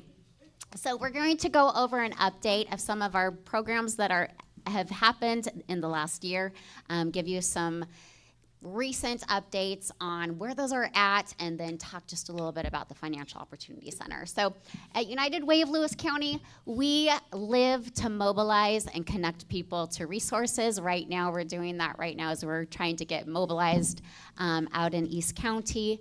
Will be the donation site, or the donation, I guess the donation site for all donations that come in. And so we have an MOU with Lewis County government to really help be a conduit for support for those neighbors who are really experiencing some hardship. So that's a little additional. But we seek to serve and love ALICE. And ALICE is the United Way acronym for what a lot of us refer to as the working poor. So those individuals that go to work every day, but because the cost of living is so high, they are unable to meet the needs, or they're unable to basically be less than one emergency away from poverty. So ALICE is who we love. Let's go on. So our biggest accomplishment and excitement is when I saw you last year, we were deep in the process of building the United Learning Center. We've had some opportunities to continue to be optimistic about the future. And we are currently very, very optimistic about the future because it will be completed next month. So this has been an absolutely awesome journey of partnership. We could not do this without you. The amount of funding that you have brought to this project is huge. Thank you so much for your support of this. It's been a partnership, United Way of Lewis County, Bezos Academy, Centralia, City of Centralia, Discover Children's Museum. You can hardly see it, but Cascade, Community Healthcare, and then Boys and Girls Club. So be looking forward to an actual ribbon cutting later on in April, but it will be open. Keys will be handed over to those operating in the first building here next month, and then you'll see that just roll out over the course of the spring when Boys and Girls Club starts operating, Discover Children's Museum starts operating, and then Bezos Academy will be offering tuition-free early learning for 80 kiddos from ALICE families. So it's a really, really, really big win for the entire community on all accords. So thank you so much. Let's go ahead and move on. Dolly Parton Imagination Library. This is one of those programs that just makes people smile and bonds people together. So we had to put a little Dolly in her Christmas getup. But this is so important for mental health and those little loves from the beginning that they are from birth until age 5. They will receive a book in the mail addressed to them with their name on it. Caregivers, at least one time a month, for most of these kiddos that receive these books, get to connect with their little ones and just read and love on one another. So huge, huge benefit, like I said, to that social emotional development. But Lewis County itself, we are number 3 in the state of Washington. So this is incredible when it comes to enrollment of kiddos. Being ranked number 3 is a huge accomplishment. The Rotary clubs of Lewis County are just phenomenal at supporting this program. Representative Abarno is such an advocate for it as well. Students, little kiddos from every town in Lewis County are enrolled, and 2,500 kiddos receive a book every month. So it's a pretty tremendous program, and it just continues to thrive, and we're doing a really good job at being able to meet those needs. Okay, let's go on. Scholars Haven, this has been a very exciting year around this program. This is the program that United Way of Lewis County is the fiscal agent of donors' dollars to be able to support and provide housing for housing insecure high school seniors. So up until this last school year, we had this program specifically to Centralia School District. Some huge wins, and I just have to give a lot of appreciation. Lewis County government was huge in piloting this program. So we are now in our third academic year of this. We have graduated 9 high school seniors, and at the end of this last year, we recognized that our funding was pretty close to dry. So we got to have the chance to be creative, and Pack Mountain Workforce Development responded. We worked together and recognized that Community Youth Services was able to provide funding in perpetuity for this program. So it's just been this pipeline. We're now able to, we have openings for 5 students, and we've expanded it throughout the county. So it's been exciting. One of the biggest things, though, that biggest advantages of this new partnership with CYS is the wraparound services around behavioral health. We did find last year that there were some of those needs that we just were not able to meet. Go on. And with CYS, we are. So we've had just a great year of connecting community. We do quarterly partner impact meetings. Please come. If you are a nonprofit organization, or if you're not, you just have a service that you can offer our community, please attend. Our next one is January 22nd. They're at the Chehalis Methodist Church. Please come. Emergency response, I talked about that from the beginning.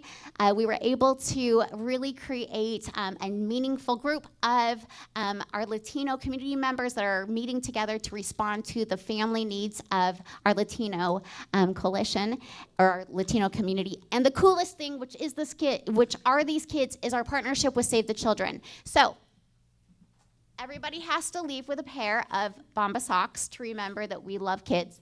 The other thing, we currently are distributing over 12,000 items, books and toys throughout the county to really have an impact on those families throughout the county that just Christmas is a hard time. So partnerships are huge. We have the great joy of being able to connect people and get those goods out. So I'm done.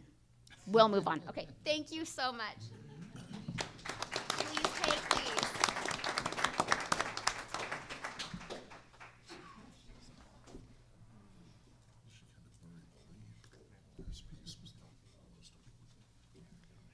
Okay, I'll try. Can you hear me if I just speak back here, not right up against that? Thanks. Today I wanted to start with a story. Not a specific child, because we protect every child's privacy, but a story that reflects what we see in our community every single week. A few months ago, a parent called law enforcement reporting the worst nightmare has happened to their child.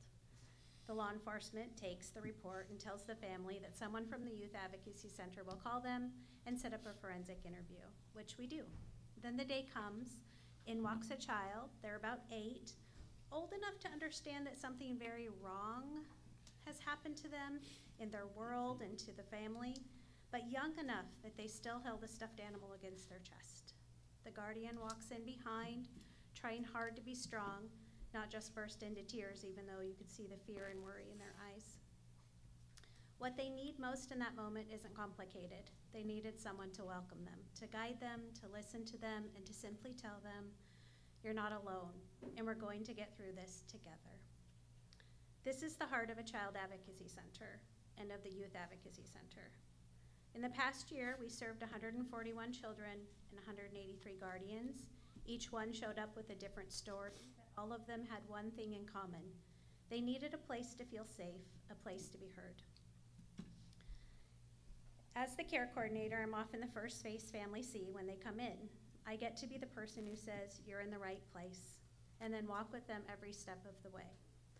From explaining the forensic interview to the follow-up resources, to the phone calls when a guardian just needs reassurance that their child will be okay, and that yes, they are doing all they can in the moment, to answering questions about what happens next.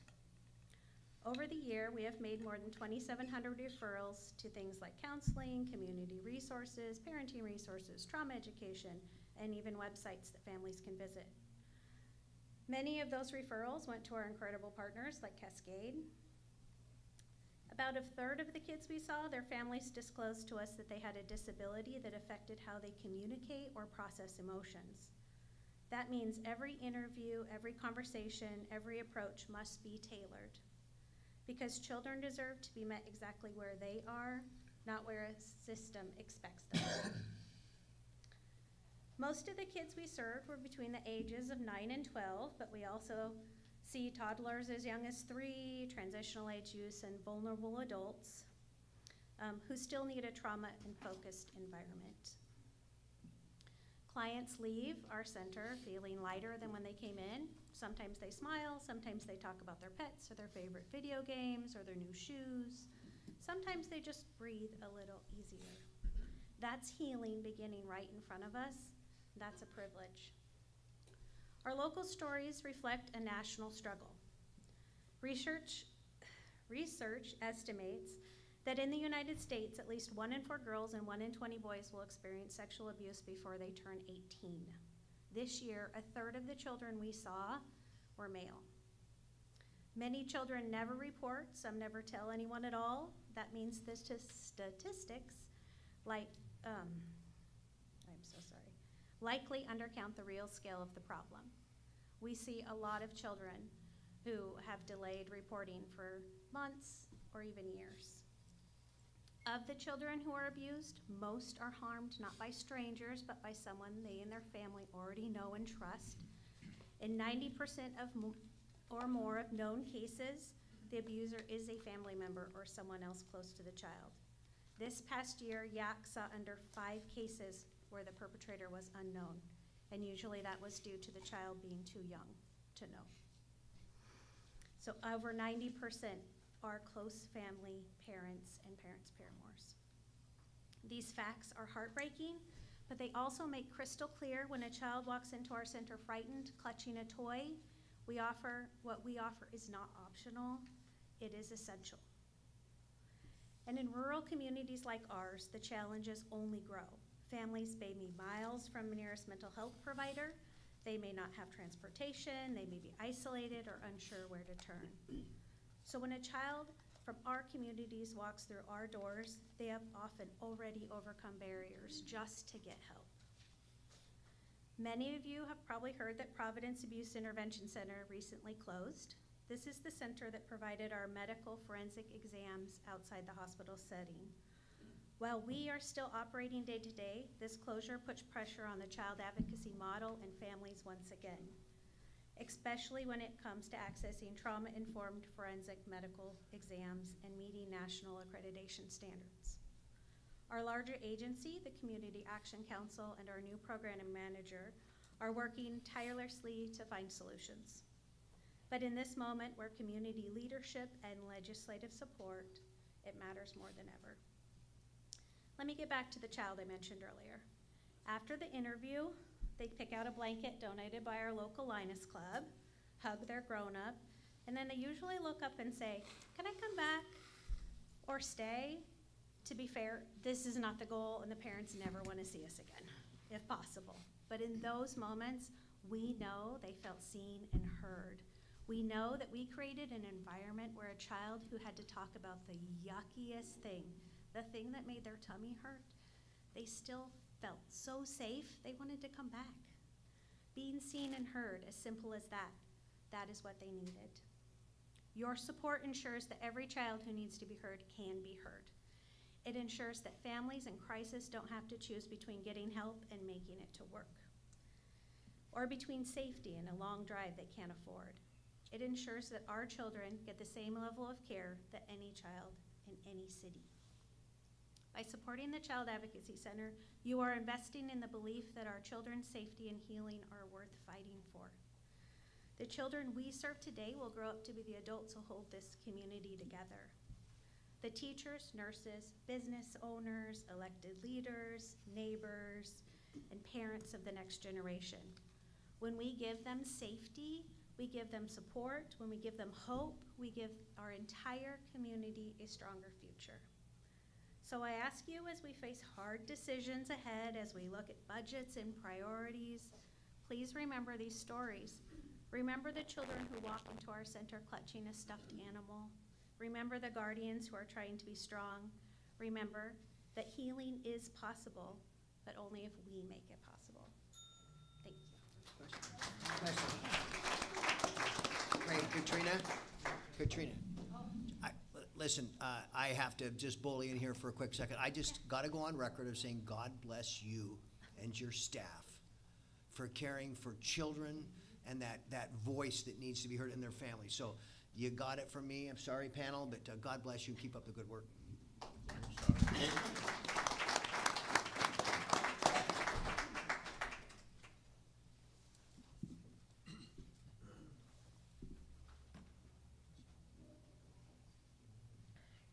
I'm Robin. I'm one of the co-owners for DHR. And this year, I decided to really focus on the Recovery Navigator program.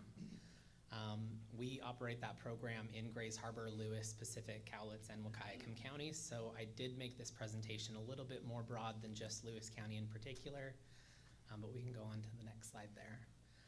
So what Recovery Navigator program is this is our deflection program for our region.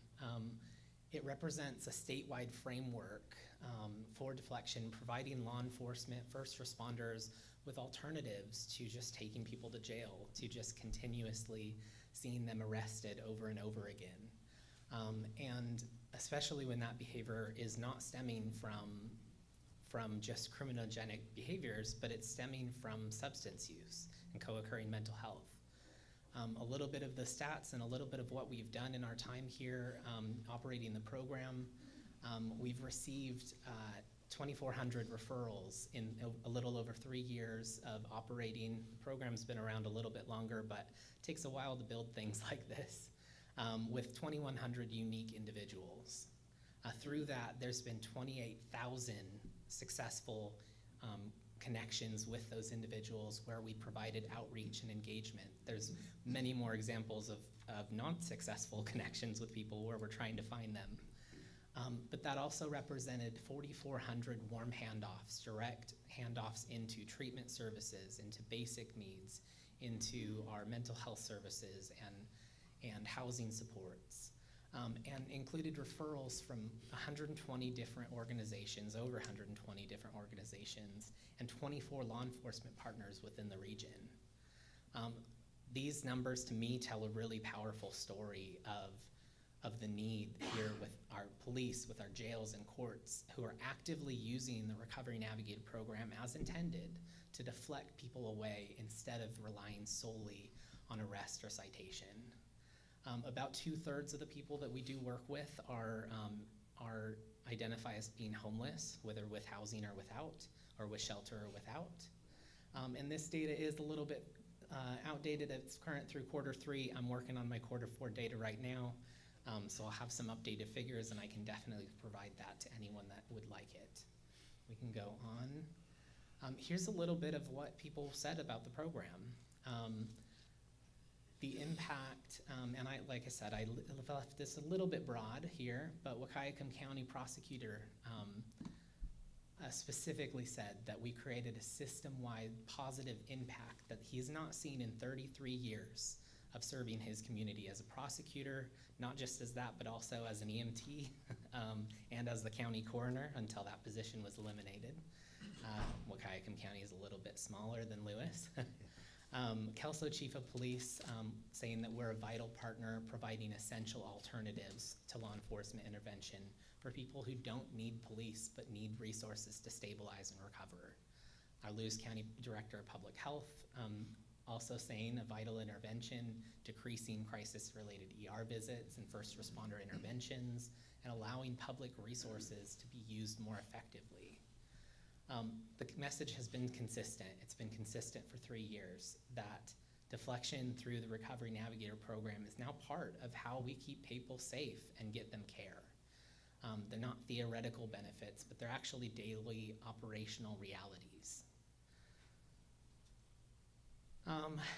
unfortunately, something that happened after the budget was worked on for this last biennium was Washington State Institute for Public Policy came out with a assessment of how the program was operating and the implementation, and did some cost-saving analysis. And so they were able to figure that the program cost for one individual, one of those 2,400 or 2,100 unique individuals that we've served, cost about $3,000 or $3,045 per person to provide those services.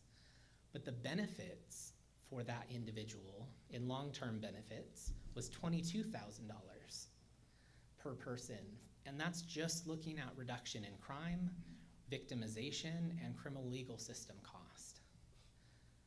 That netted to about $19,469 per person, which is roughly a $7.39 return for every $1 invested in deflection. And for our region, that is estimated that that could generate around $41 million in net benefits over time for the individuals that we've served so far. And that can only increase in the future. And they ran this cost-benefit model 10,000 times, and over 99% of the time, the benefits from operating a program that deflects people away from these high-cost systems saved money. This is a little bit of an initiative that we did just to look at what are one of the things that we do really well that is also showing direct impacts in our communities. And so I was able to take information about the individuals that we served and how many individuals that we helped to get licensed. We help, on average, about 50 people a year get licensed. So we identify individuals that are in those kind of driving without a license cycles.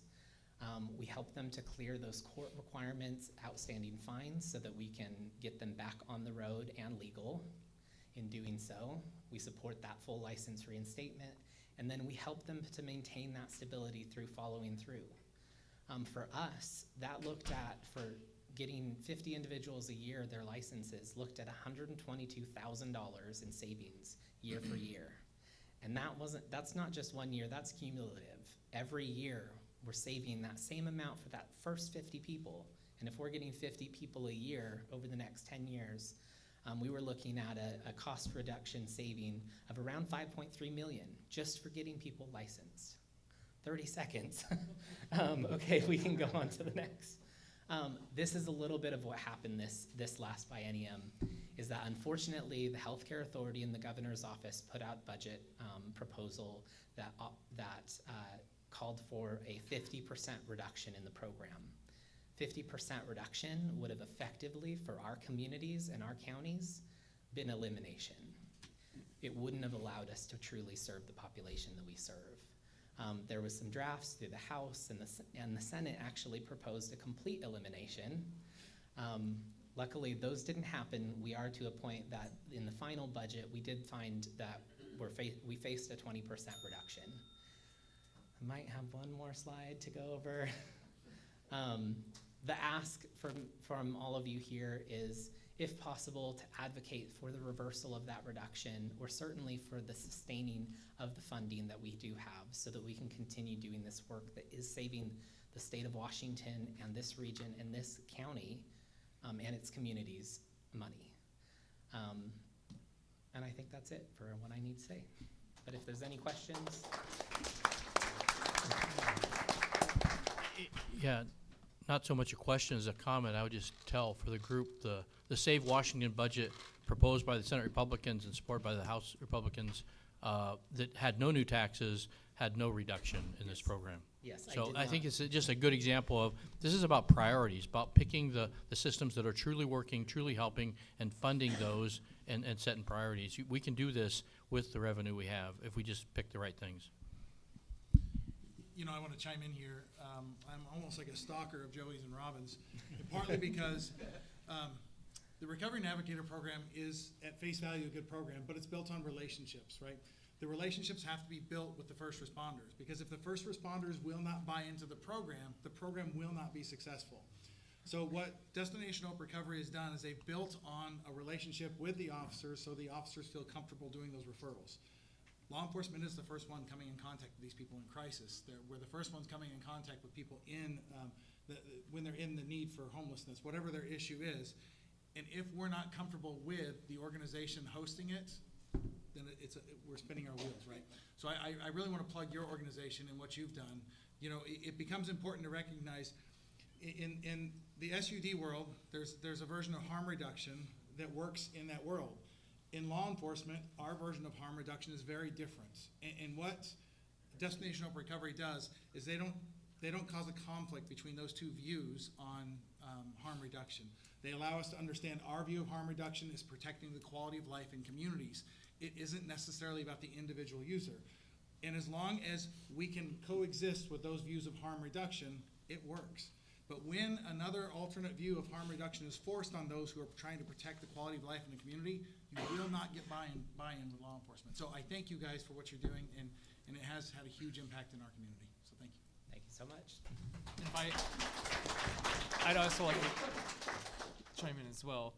The transparency that you guys provide every quarter is incredible, just all the data that you show. And so it's money well spent, and it's easy to track what you guys are doing and the successful outcomes. And I think that is the part that I think is missed oftentimes, is because we put money towards all these different programs and we just keep funding them thinking that they're going to do well.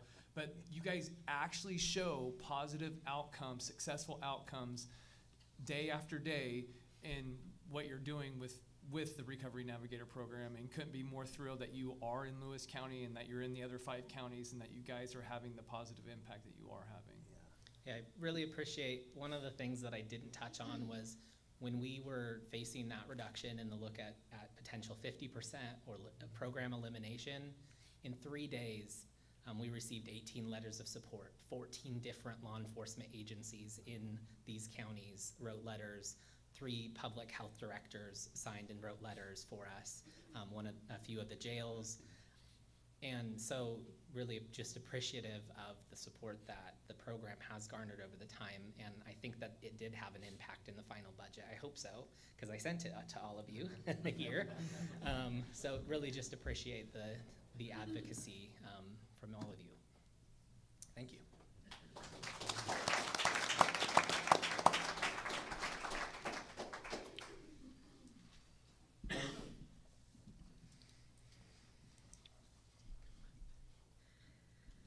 Hello, and thank you for the opportunity for us to be here today. I'm Jenny Douglas. This is my husband, Steve Douglas, and we're here on behalf of the Drew North Foundation. The Drew North Foundation was established 4 years ago following the devastating loss of our son, Drew Douglas. Drew died by suicide after battling depression and anxiety. He was just 14 years old, a vibrant, outgoing young man who loved everyone he met. He was never a stranger. He made his loss all the more shocking and heartbreaking for those who knew him. We did everything we could. We witnessed his struggles firsthand and worked closely with his counselors trying to ensure his safety. But under the existing laws and communication barriers, we were unable to receive the timely information we needed to protect our son. His passing revealed painful gaps in the support system meant to keep our children safe. That is why we're here today, to address an issue impacting families in every district, every school, and every community we represent: the mental health and emotional well-being of our children. Since our last visit, we have been deeply committed to making a positive impact in our local community. We've provided more than $25,000 in scholarships to graduating seniors whose lives have been affected by mental health challenges. We hosted an inspirational speaker, Anthony Robles, at 2 high schools, which we had students from 10 surrounding schools attend. Additionally, we now have 2 team members fully certified in mental health first aid, with a 3rd currently completing the program. WF West High School has already expressed interest in offering this training to its teachers, an encouraging sign of the momentum building around this vital work. So today I'm asking for your support in 2 initiatives that are practical, non-intrusive, bipartisan, and urgently needed. The first one is a mental health progress indicator to empower parents. Every parent knows what it feels like to wonder whether their child is truly doing okay. We have report cards for academics, progress checks, for reading, benchmarks for physical development, but when it comes to mental health, parents are often left without any structured, consistent way to understand how their child is doing. We are not talking about sharing private diagnoses. We are not talking about creating stigma or adding labels. We're talking about a simple, standardized mental health progress indicator, a tool that reflects general well-being, resilience, and behavioral trends without revealing personal health information. This would function much like a developmental milestone chart or a fitness assessment, providing parents with two essential things: reassurance when their child is progressing in a healthy direction, and a timely alert when added support may be needed long before a crisis occurs. Parents deserve to know if their children are showing signs of stress, struggle, or emotional overload. They deserve early, actionable information, not as a replacement for clinicians or counselors, but a doorway to getting help sooner. A mental health progress indicator does just that. It fills the gaps between everything is fine and the situation has become an emergency. So let's give the parents the tools to act early, confidently, and responsibly. The second one is making mental health first aid as common as CPR. Most of us in this room have taken CPR. We did it for one reason, because if a life-threatening crisis unfolds in front of us, we believe that we should know how to respond. So today our young people face crises not just of the body, but of the mind. Teachers, coaches, and youth leaders are often the first to notice when a child is struggling, sometimes before the family even realizes something is wrong. But noticing is only half the battle. Knowing what to do can make all the difference. That's why we must make mental health first aid training as routine and expected as CPR certifications for all youth sports coaches, teachers, and all school-based staff who directly work with children. MHFA is not a therapy, it's not a diagnosis, it's a basic life-saving literacy, teaching caring adults how to recognize the warning signs, approach a young person safely and compassionately, de-escalate crisis moments, and connect families with the appropriate support. In the same way CPR doesn't make you a doctor, mental health first aid doesn't make you a clinician, but it does make you someone who can help save a life. This is not ideological, it's not partisan, it's just about equipping the adults who spend the most time with our children to respond with confidence rather than fear or guesswork. The cost of inaction is too high. Youth anxiety, depression, suicidality are increasing in nearly every community. Nearly every teacher can name a student they're worried about. Nearly every coach has seen a person withdraw or struggle in silence. We cannot wait for another generation to ask why we saw the warning signs but failed to act. We have the tools, we have the research, we have the responsibility. By implementing a simple mental health progress indicator and making mental health first aid a standard part of training for our educators, coaches, we send a clear message that early detection matters, that every child deserves support, and that no parent should be left in the dark when their child needs help. So let us take this step together to ensure that our children grow not only academically strong, but emotionally strong and mentally resilient. Thank you. Any questions?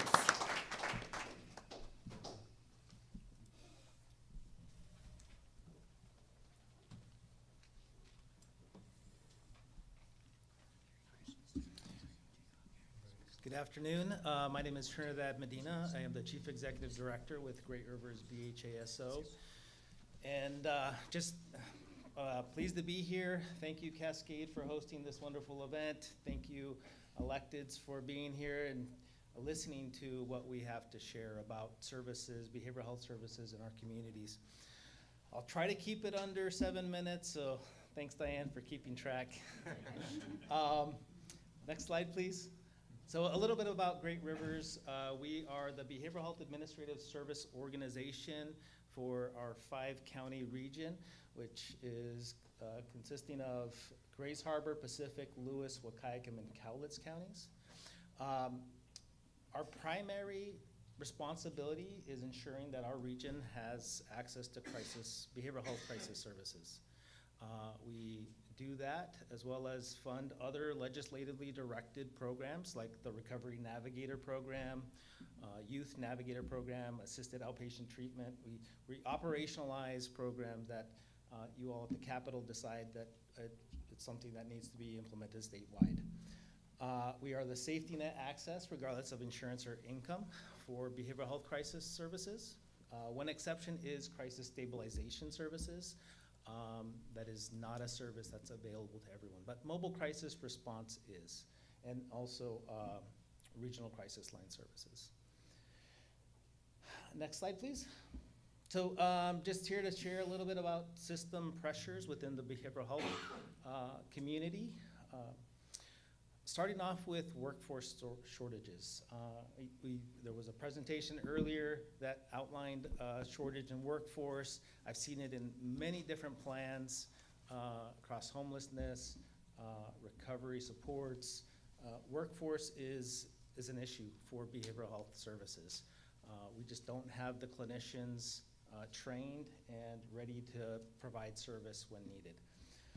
Within the crisis system, it's a very difficult field where we see a lot of turnover. There's burnout. It's not always a gratifying responsibility to help somebody in crisis, especially when things go bad. So there's a lot of turnover there. We have constant system change that's happening in the behavioral health world. We're implementing CCBHCs, implementing legislatively directed programs. There's always something that's changing that we're needing to adjust to, and so that creates some additional administrative burden and stress on our providers and our communities. Transportation is another issue. I've heard that a couple times already today as well, where we're having challenges with transportation, whether it be transporting an individual that's been involuntarily committed and has deemed detainable by a designated crisis responder, and we don't have an ambulance to transport that individual to a facility that's already accepted them. I just heard of a case just last week where that happened, where an individual just was not able to be transported because there was no ambulance, and it took over 12 hours for that to happen. And this is pretty common, that we just don't have the necessary secure transportation for those involuntary commitments. Credentialing is another issue where we have heard recently that, and maybe not recently, but over the past couple of years, that there's delays in licensing through the Department of Health. It's taking months for clinicians to get licensed and impacting our workforce. Agencies are reluctant to hire people that aren't licensed because it just takes so long. I think the last time I checked the Department of Health website for when they were reviewing applications was July. I mean, that was almost 6 months ago. So definitely a bottleneck there that's impacting our providers that want to do good work in our communities. And you know, rural providers are probably strained the most. Having to find and recruit individuals to come work in the organizations is a challenge. They're paid less than more urban settings, and it's just a difficult situation for our rural providers. Next slide. To touch on the workforce, Great Rivers has been tracking recruitment efforts by all of the licensed behavioral health clinics for the past couple years. I think we started October of 23 with our first, actually October of 22, we started tracking it. At one point, we had 56 master's level positions open in our region. Looking at the numbers here, this is a chart based on recruitments by month, by education level. So over on the left, we have, I'll just go down to master's level, so 18 out of 74 positions for master's level clinicians, which are those DCRs, are those mental health professionals that do the intake assessments to bring people into services or detain individuals. 24%, roughly 24% of the positions, we're looking for that level of education. We just don't have it. It's significantly reduced from when we first started tracking this, but that could be due to the funding that's available for behavioral health providers to hire. And they don't have the funding to support staff, they're not gonna be able to hire. Thank you, Diane. So looking at a need for rural incentives to attract more workforce to our rural areas, I think could be a good opportunity for the legislature. We have delays in licensing, which we could look at improving that. Next slide, please. Our crisis system changes. I wanted to touch on just some changes that are impacting our crisis system at this time. We have 23-hour crisis relief centers coming online. You'll hear more about the Cascade 23-hour crisis relief center shortly, but that is an initiative that's happening statewide. There are facilities coming online, and there's not enough sustainable funding to keep these facilities operational. We have capital funding, lots of capital funding to build them, but just not enough to keep them operational. Fortunately, this year, we were able to dedicate some one-time funding to the Cascade 23-hour crisis relief center to keep it operational for at least 6 months. And so we'll be working with Cascade on that to gather more information that we could use to share with the healthcare authority and the communities with regard to what it really takes as far as the costs go. There's a lot of changes happening. The Crisis Call Center 988 is being implemented. It's available. It's been available for a couple years now, but we're transitioning into now finally identifying the official hubs that will be answering the calls for our areas. Right now we have a hub. There's 3 hubs in the state. The Great Rivers BHASO recommended our local regional crisis line to be that 4th hub because we believe that regional response is the best thing for communities. Thank you. I will move through the next ones, but I just want to give a shout out to Cascade also for the Mobile Rapid Response Crisis Team endorsement. We have 2 of the first cohort of Mobile Rapid Response endorsed teams. We're still working through some of that rollout, but just proud that we have in our community organizations like Cascade and Columbia Wellness that will take that extra step to try something new and benefit the community. Last slide is the ask. Just continue supporting our workforce pipeline, fund interoperable data systems that are regional or local. We have systems in place that have been utilized for a long time, and it makes sense at a time where budgets are tight. We can look at leveraging systems that are already operational. Sustainability, crisis funding, sustain our 23-hour crisis relief center, build on local infrastructure, and continue, of course, the good work of the Recovery Navigator program. And a new program that's come online is the Youth Navigator program. Spend a lot more time talking about that, but these are programs that are really going to support our local needs. So thank you very much for all the work that you do on the Hill. Appreciate your dedication to our communities, and I'll see if there's any questions. Looking at Andy. I'll hit you up afterwards. Okay. Are there any questions? Nope. Okay. Well, thank you so much.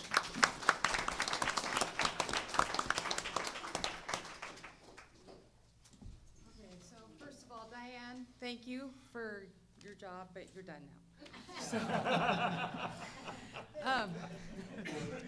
So for the last 10 years that I've been standing up here, I've been talking about either having a dream of an SUD inpatient, or having the funding for the SUD inpatient, or fighting the good fight for the SUD inpatient, or crying because we can't fight, or asking, we have a construction date. January 5th, we break ground on the SUD inpatient facility in Chehalis, Washington. So, thank you. The three of you very much helped us with some legislation that we had to get going. The community, thank you all for being patient. It's been a long, long time. Yes. And to my boss, who never gave up on me, even though I kept saying, yeah, not now. So the other big thing that I want to talk about is we are opening up a 23-hour crisis relief center. And I'm going to talk a little bit about what that is. I can go on and on about it. I've been working on this for 2 years. So the state sent out a budget. They put in the legislature to do these. Then they put out an RFP through Commerce for construction grants to build it. I put in the construction grant to build it based on my research. Then a year later, the state finalized the WACs, which apparently that's how we work. So this is where we're going now with this 23-hour. We completed construction in 2025, June this year. I've been working with the community, really educating them on the 23 hours since the beginning of 2025. I've been actually working with Providence first responders and law enforcement on how this is going to be a resource. And I'm going to talk a little bit more about that collaboration with those resources here in a moment. We've been meeting with community stakeholders. Most of you who know me, I am not afraid to beg, borrow, and plead. I've been doing that for operational money, because while we got the money for construction, we did not get the money to operationalize it. We've got our insurance contracts in place. Our chief clinical officer and I, we worked really hard on doing that. Thank you, Leanne. We got our insurance contracts in place, but as you know, that's anywhere from a 90 to 120 day turnaround before we get money for that. So how were we gonna be able to open with no money? We have had interest from other counties. We had Whatcom County come down. They're watching us very closely to see what we are going to do in our community. They were very surprised about our collaboration with law enforcement. They actually want me to go up there and talk to their law enforcement, but I have my hands full with our local law enforcement. So then I have to give a shout out to my evaluation and treatment crew, the ETU and the CSU. I came up with this idea 2 years ago and talked about the concepts and how we were gonna do that, and they've stood behind me and jumped on board. So it's really their work. I've been the paper pusher.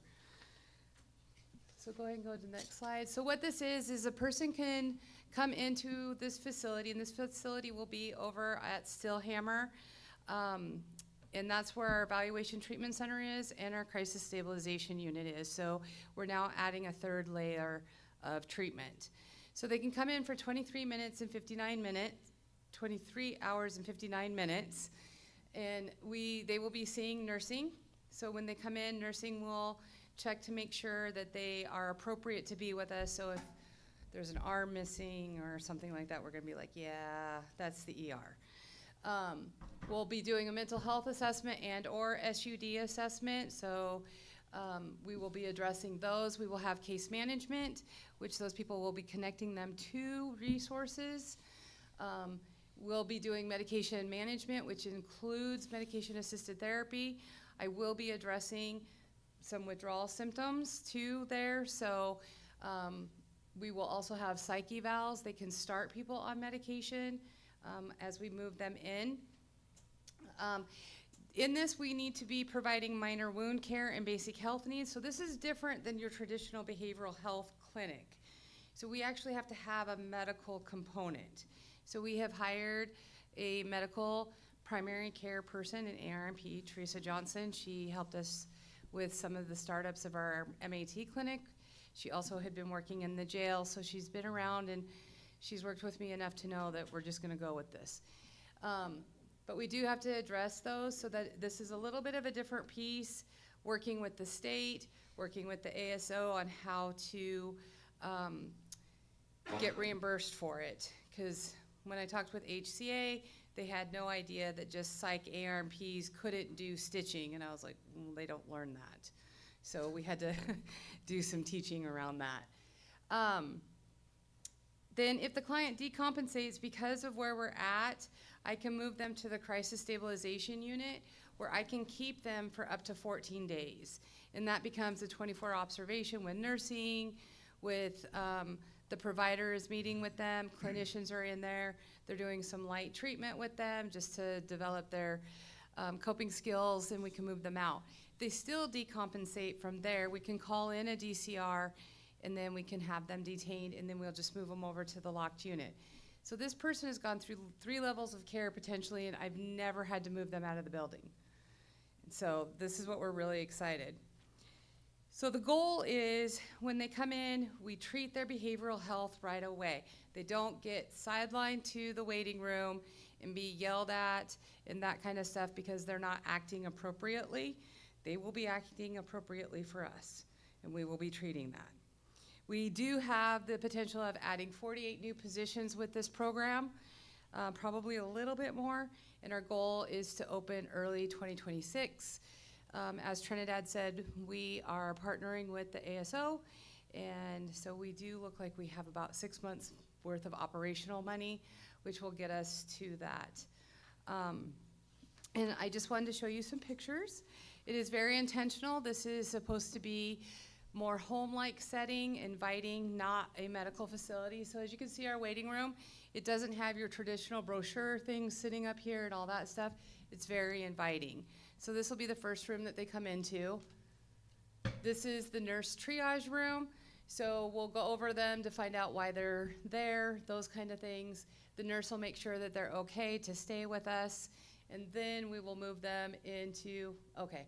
So those are the 2 monitors. We'll have like TV going on one of them, but the one monitor will have constant flow of resources going, and that's where the brochures are gonna be. That's where patients are gonna be able to get stuff. So then the next picture, this is what our open observation room looks like. So it's 18 chairs, and it's open observation. We have eyes on them, and we also have cameras on them. So that's what that looks like. This is our clinician office. There's a monitor up there, so if they do have to be in there to do stuff, they've got a monitor so we can watch the cameras.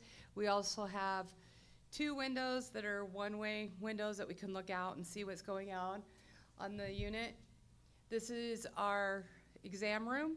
So this is where we will be doing any procedures, or if the doctor needs to meet with them because there's some other basic health needs. It could be as simple as she's like, oh, you know what, I think they have an ear infection, I want to take them in here. We can get them started on antibiotics right there. We don't have to now be like, we took care of behavioral health, go over here and get your antibiotics. So that's where we're at with this, and I did go through that really fast, but I want to circle around to one thing. In Lewis County, I strongly believe that this is going to be a huge success. January of 2024, I began working with Centralia PD, and I said, we have a crisis stabilization center. In the WAC, it says you can bring people to me, and then we can do our own nursing assessment and do the medical clearance. You can do a 12-hour hold on them. I can take care of them for you. So in 2024, we treated 115 clients. Those are 115 clients that did not go to the ER. They brought them in. And 109 of them, we did ITA out of the CSU. When law enforcement brings them into us, they spend maybe 10 minutes. We get just enough information from them as to what's been going on. What do you need from us? Are you detaining them? Do you need a call back? You know, just the basic stuff. And we're like, see ya. And the first couple of times they were like, we're supposed to leave now? And we're like, yeah, so go. So Centralia PD was the first person to jump on board with us. We have a great relationship with them. So I very quickly started a competition between them and Lewis County with the sheriff's office. They jumped on next. And then so 2024, it was very neck and neck competition between the 2 of them, because I'd go to their meetings and be like, Centralia's beating you. So this year, as of October 31st, we have had 200 clients dropped off by law enforcement and by the ambulance, because then I learned very quickly that I can set up a program with ambulances that they can do a diversion program from the hospital straight to us. So Amy Walter, my nurse manager, who did the most of the work, she worked with Jason Shepard at Riverside. They developed a protocol for the county EMS, and we have now gone countywide, and we've probably had about 15 ambulance drop-offs. So this is huge. This is why I believe this is going to be successful. If it wasn't for the law enforcement, if it wasn't for first responders, those kind of things, I don't think it would, but they very quickly got on board with us and they use this as a tool. So, okay, that's what I wanted to talk about law enforcement, and I know Chief Caldwell. So one of the things I would add to that, not to interrupt your presentation, is something very unique about what Cascade has done, and this is a credit to Dr. Stride, to Mindy, to Erica, is they come to the users and they say, how can we help you? How can we develop a program that's going to impact the community, right?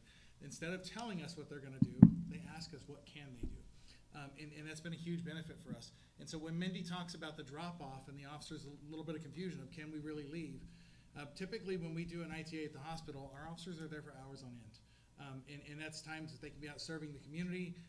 It's a waste of resources and man hours. This program has saved our department.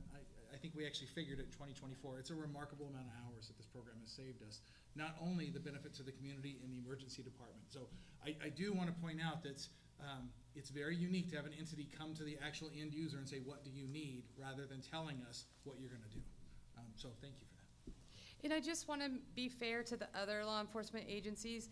We have, the State Patrol has dropped off people, Winlock has brought people in, Napavine has brought people in, Chehalis has now started. The tribe has brought people in to us. Department of Corrections. Yes, Department of Corrections is working with us. So we started with Centralia PD, but we didn't stop there. So, but my hat's off to Centralia PD for jumping in the rank with me. And Mindy, I just wanted to say one thing about the uniqueness of this facility. You can stand here. Don't be afraid. She gets a little scared every once in a while when I get close. I don't know why, Mindy. Why is that, Mindy? That's because he manages old school. Yeah, see? I learned it from my wife. But in all seriousness, the unique thing about this that I think we all need to take to heart is that anytime somebody is taken to the emergency department and there's a behavioral health issue, they are low priority. Understandably so, because they have other things going on. They have people coming in with heart issues and all kinds of things going on, major accidents, those sorts of things. So it's understandable. But when you have a person who is experiencing a mental health or a substance use issue, and law enforcement has to sit there with them, that takes them off the streets. And it also just exacerbates the situation where people escalate. Of course they're going to escalate. So the 23-hour was a really, really good thing Washington State did, because it takes those people who would be sitting there, and I kid you not, for 4, 8, sometimes 10 hours, they'd be sitting at the emergency department waiting to be seen. Just waiting there. I can't imagine sitting there and waiting to be seen, and then if you're experiencing a mental health crisis, you're there waiting to be seen. That's ridiculous. So the beauty of this 23-hour facility will be that we can take those people who are experiencing behavioral health, substance abuse issues, and they can walk in. They can be brought by law enforcement. They can be driven in by a friend. It doesn't matter. It's an emergency department for behavioral health. Totally unique. And we're proud to partner with law enforcement and our legislators. Thank you for all your support, and county, thank you very much. We appreciate it. Thank you.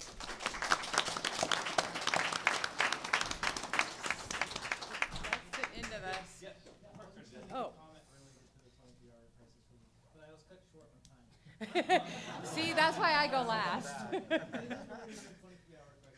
So yeah, we're very fortunate to be able to utilize some unspent funding that was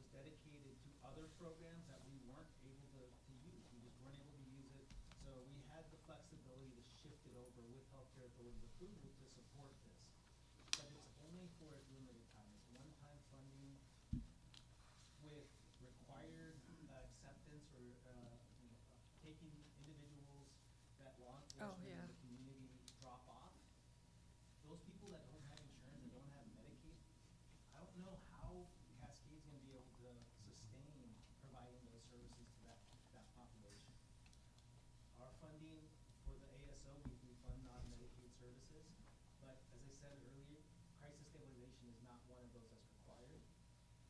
So the funding to keep this sustainable is very, very important. Again, I think it's gonna create a situation in the state that we have these facilities coming online, great concepts, but there's just no funding to support it. So, I think there's an opportunity here to slow down some of the rollout of other 23-hour crisis relief centers so we can operationalize these that have the funding, capital funding now, and provide the service to evaluate whether they're going to be successful in our communities or not. There's a decision package that the healthcare authorities presenting that supports these 23-hour crisis relief centers. I would encourage you to look at that as far as sustainable funding for the existing facilities. And a big thank you to Trinidad for, sorry, Mindy. I didn't mean to that's okay. stop you there, but a big thank you to Trinidad. Trinidad advocated. He wasn't sure he was going to be able to pull this off, but you did. I don't know how you did it. You pulled a rabbit out of your hat or something went on there, but Trinidad was able to work very hard with the healthcare authority. Their first answer was no, and then Trinidad was able to work with them and work with other leaders and figure out that we can take that money that was just going to go back to the state, not be utilized for Lewis County and on our 5-county region. And so thank you, Trinidad. Yeah, Appreciate that. Just on top of what he was saying, the one thing that, and I heard all of you guys say this too, we have these programs in place, and we need to make sure that we can quit taking apart these programs. Since 2016, I was part of the legislation of merging SUD and mental health, and we went to the BHOs. Since that date, we have been constant influx. There's a new program, a new program, a new program. We have not been able to stabilize. Your behavioral health system in Washington, you have a lot of great people with boots on the ground that are trying to do a great job, but they're not able to stabilize. I loved when, I believe it was you, Senator Braun, that you said, we need to get back to our core programs and we need to stabilize our core programs. I understand that sounds a little hypocritical now that I'm bringing on an innovative program. However, that was already in legislation. Right. That was already in legislation. Moving forward, though, we really got to get our behavioral health system. We can't afford cuts, but we also can't afford to start new, innovative, most practicing programs, those kind of stuff. We've got to stabilize our behavioral health system. So. Any last questions from our panel members? Okay. A few thank yous. Thank you very much for coming again. Thank you, community members, for supporting our legislative forum. Thank you, Dan and company back there, for all of your work in setting up the mics. Thank you, Silver Agency, for recording. Very much appreciate your advocacy for us. And thank you to my beautiful wife for all the food that she provided. Thank you, my dear. And we are adjourned. Thank you. That's a special moment. Yeah, great. That we all.